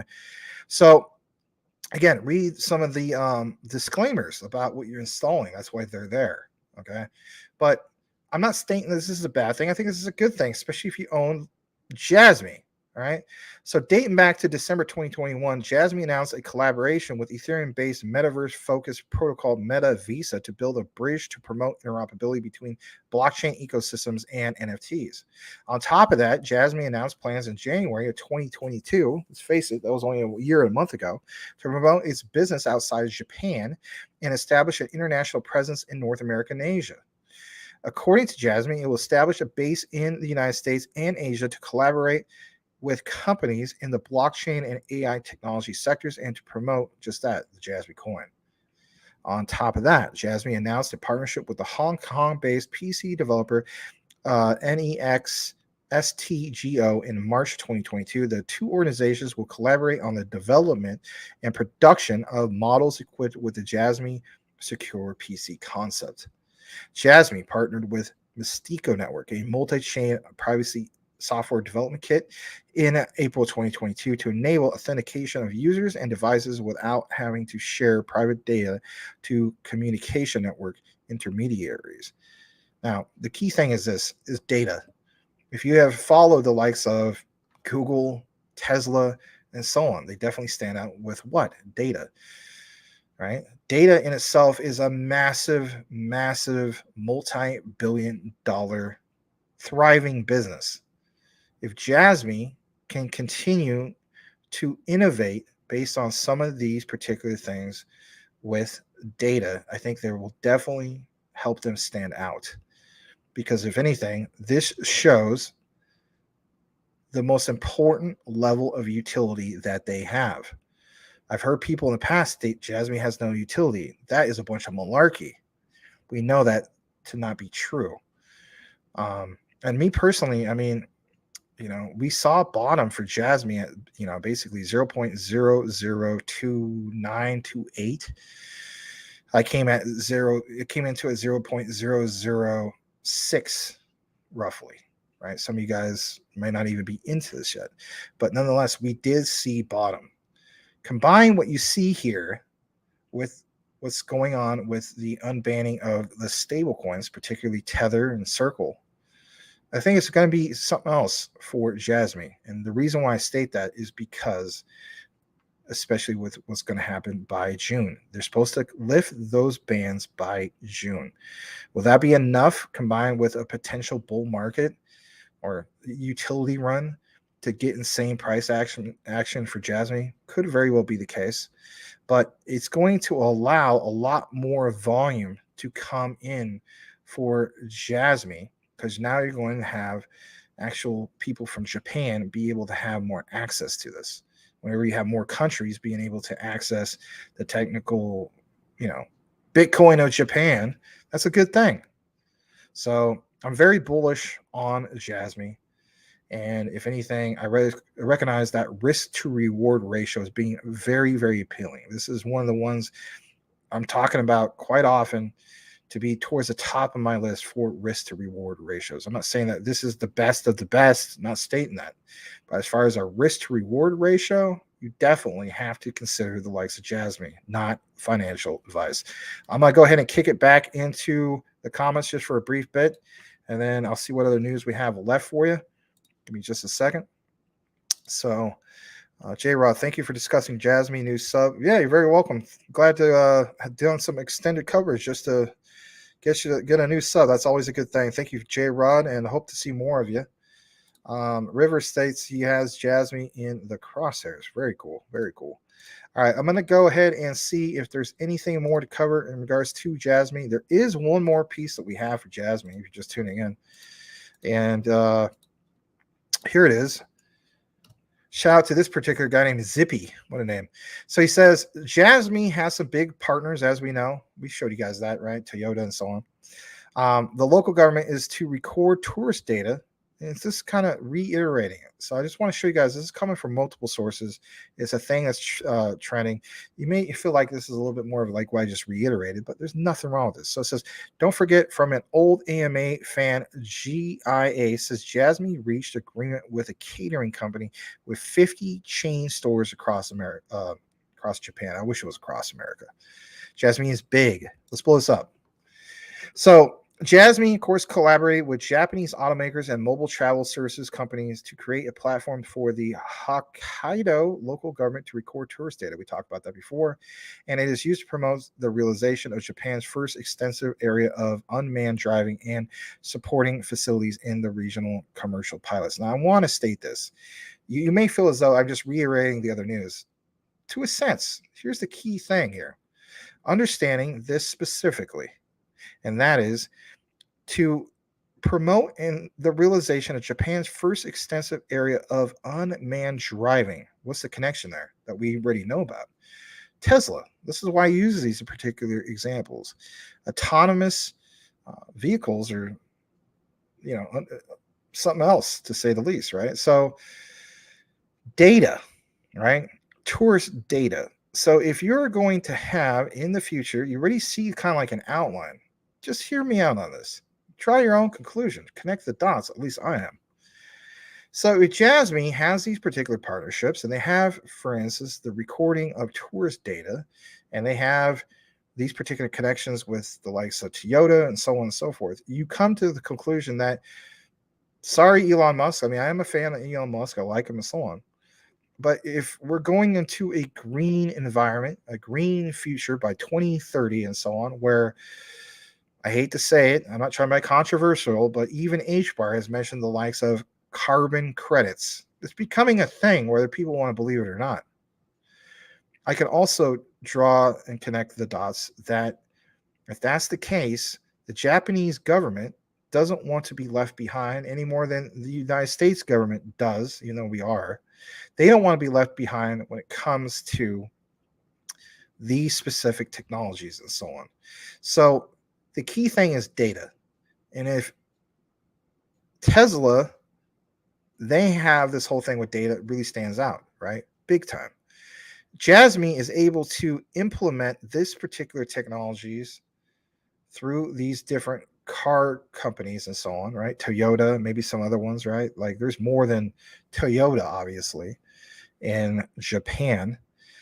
This is huge because this means that you have, like what we always talked about in crypto, your utility being utilized, right? And that's just, again, one form of it. There's obviously more layers to what Jasmy provides. I want to talk a little bit more about this, but I think that's big. It says the platform can help the government collect and store relevant data of unmanned vehicle users and avoid personal information compliance issues in Japan. So for one, you can have a partnership with these particular automobile industries and so on, which is big, right? But at the same time, your government is recognizing what you have at the same time. The reason why I also want to mention and make this particular example is this. What do we know here in the United States that we have that is kind of similar to a sense? Just hear me out. XLM is the only officially recognized cryptocurrency by the Fed, all right? If you have an instance where in Japan, Jasmy ends up being the only, or at least the cream of the crop, to help the Japanese government to be in compliance with, relevant data of unmanned vehicles and personal information to be in compliance, that is big because they have their government tied into this. And I'm not saying I'm a big fan of big government, but if it's going to be a positive catalyst for price action, then why wouldn't I be on board? So at the same time, the platform records some of the things that were mentioned here, but this is absolutely big. This guy says Jasmy is big. This is big. All right. And there's a lot of people who are on board for this, and it's cool to see this. I had to go through quite a bit of crypto Twitter to find some of this particular information. Was glad to get it to you guys. I'm going to read a couple more comments. And if anything, we are going to, from here, wrap up the show because we need to. We're approaching 4 hours. Stevie says, you never heard of it before. Hold on a second. EWT will take over the green side of crypto. I have heard of EWT. It is part of my crypto cheat sheet 2.0. They're also part of the QFS, the quantum financial system. I have heard of Energy Web Token. That's another one that's part of my particular deep dive that I need to do. Actually, you know what? I'm going to double check this list. EWT. This one gets brought up quite a bit. Even Rich of Common Sense Crypto covers this one a lot. But yeah, I am aware of Energy Web Token. But thank you for that. Yes, Panasonic is another partner with Jasmine. That's great. That is great. J-Rod, do you think Jasmine will reach new lows? We need to have maybe another big, I guess you could say more bad news, or maybe a black swan event or something like that for that to happen. Maybe we're not too far away from that now. But I don't think that it's going to crash significantly down to like 0.001. That hasn't happened. The lowest we've seen, and I'll pull it up real quick before we wrap things up, is let me pull this up just a second. So you have Jasmine right here. Let me unhighlight that. Oh, Gensler, get off my screen. All right. Here we go. Here's all time. And I mean, that was, October 2021. Let's just do year to date. Hold on a second. So as of recently, this was, I called it right. I do have a good memory. So 0.0029 is what I mentioned before. So I mean, it would take something like some bad news, right? Either from their particular government. Like if they said, they just flip-flopped and they said, you know what, forget this whole stablecoin thing. We're done with it. We're sticking to our guns. We're not going to unban it. Then yeah, I think that's going to really tank it. I don't know, man. I don't know how they could recover from there. But it would take something like that. All right, John Francis, good night. All you crypto geeks, remember when the media says crypto is bad, they're protecting the elites. I agree. J-Rod states, I won't mind if it does. Would just keep buying more. Same here for the most part. John Francis says, great channel, Max. Thank you very much. I hope to see more of you guys. Stevie states, EWT is an ISO coin. It's not officially ISO 222 compliant, but it is part of that mix. I think the ones to pay close attention to are the ones for part of the QFS. Thanks so much for the super chat, man. I really appreciate it. It says from J-Rod, thank you, brother. Keep it at it with your Jasmine videos. Well, yeah, definitely will. And glad to have you as a new sub, and I hope to see more of you, J-Rod. Thanks again for the $5 super chat. Really appreciate it. But yeah, hold on. Looking forward to future shows analysis, my friend. You're very, very welcome. I'm looking forward to doing more of it. I forgot what I was going to mention with EWT, but yeah. Oh yeah. Here's the thing. Before we will wrap things up here shortly. I just want to show you this. So, the QFS quantum financial system. Here's the thing. Let me show this to you guys real quick. So on CMC, this top QFS quantum financial system, right? Basically, there's 20 tokens / coins part of this list. Most of them are ISO 222, right? Part of that particular mix. Like, for instance, XRP, XLM, HBAR, Algo. Also, we know Quant is ISO TC 307. You throw in IOTA, Casper, right? Casper is technically not ISO 222 compliant yet, but it's part on that particular list. The XTC. So a lot of these are very, very familiar, right? But Matic is part of the QFS, right? And that's not an ISO.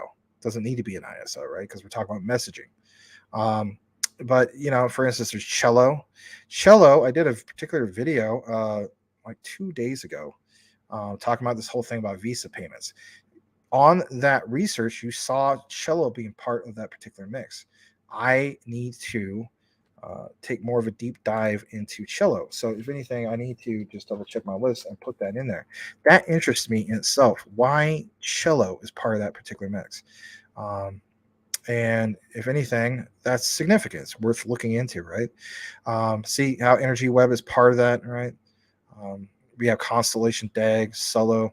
Electronium. A lot of you guys keep mentioning Electronium, right? ETN. I do need to take more of a deeper dive into that as well, right? So there's Stronghold, which is a micro cap, and I heard that's built on XRP, right? The XRPL. And it's interesting to see some of this. There's Songbird. I forgot what that's built off of. Is that with Flare, if I'm not mistaken? But all these are really interesting. Like, we've had introductions to Quorum, all this stuff. So this is a very interesting list. Obviously, not all of this is ISO 222 compliant, but that's not the point. The consistent point is they're all part of this thing called the QFS, the Quantum Financial System. And that's one of the main things we cover here at CTN as of lately. All right. Watermelon Crypto Sugar High says, great show, Max. Good night. Enjoy your watermelon. And Stevie says, love the chat as always, Max. I always watch your YouTube videos. Thank you so much, Stevie. Yeah, I know. If you're Stevie Rose, which I believe you are, you always have great comments. You're very, very supportive. I cannot thank you enough.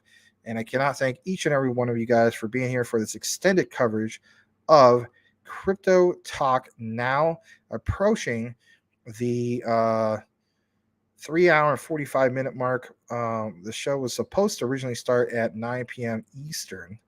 And instead, we are now at 1 a.m. Eastern. Yeah. 10 p.m. Pacific, did I mess that up? No, that sounds right. Yeah, that sounds right. So there we go. We're going to end it right at the top of the hour. I want to thank you guys again. Be on the lookout for some more particular coverage. Might not come out super soon, right? You got to give me a chance to breathe and have a break. Know what you hold. Know why you hold it.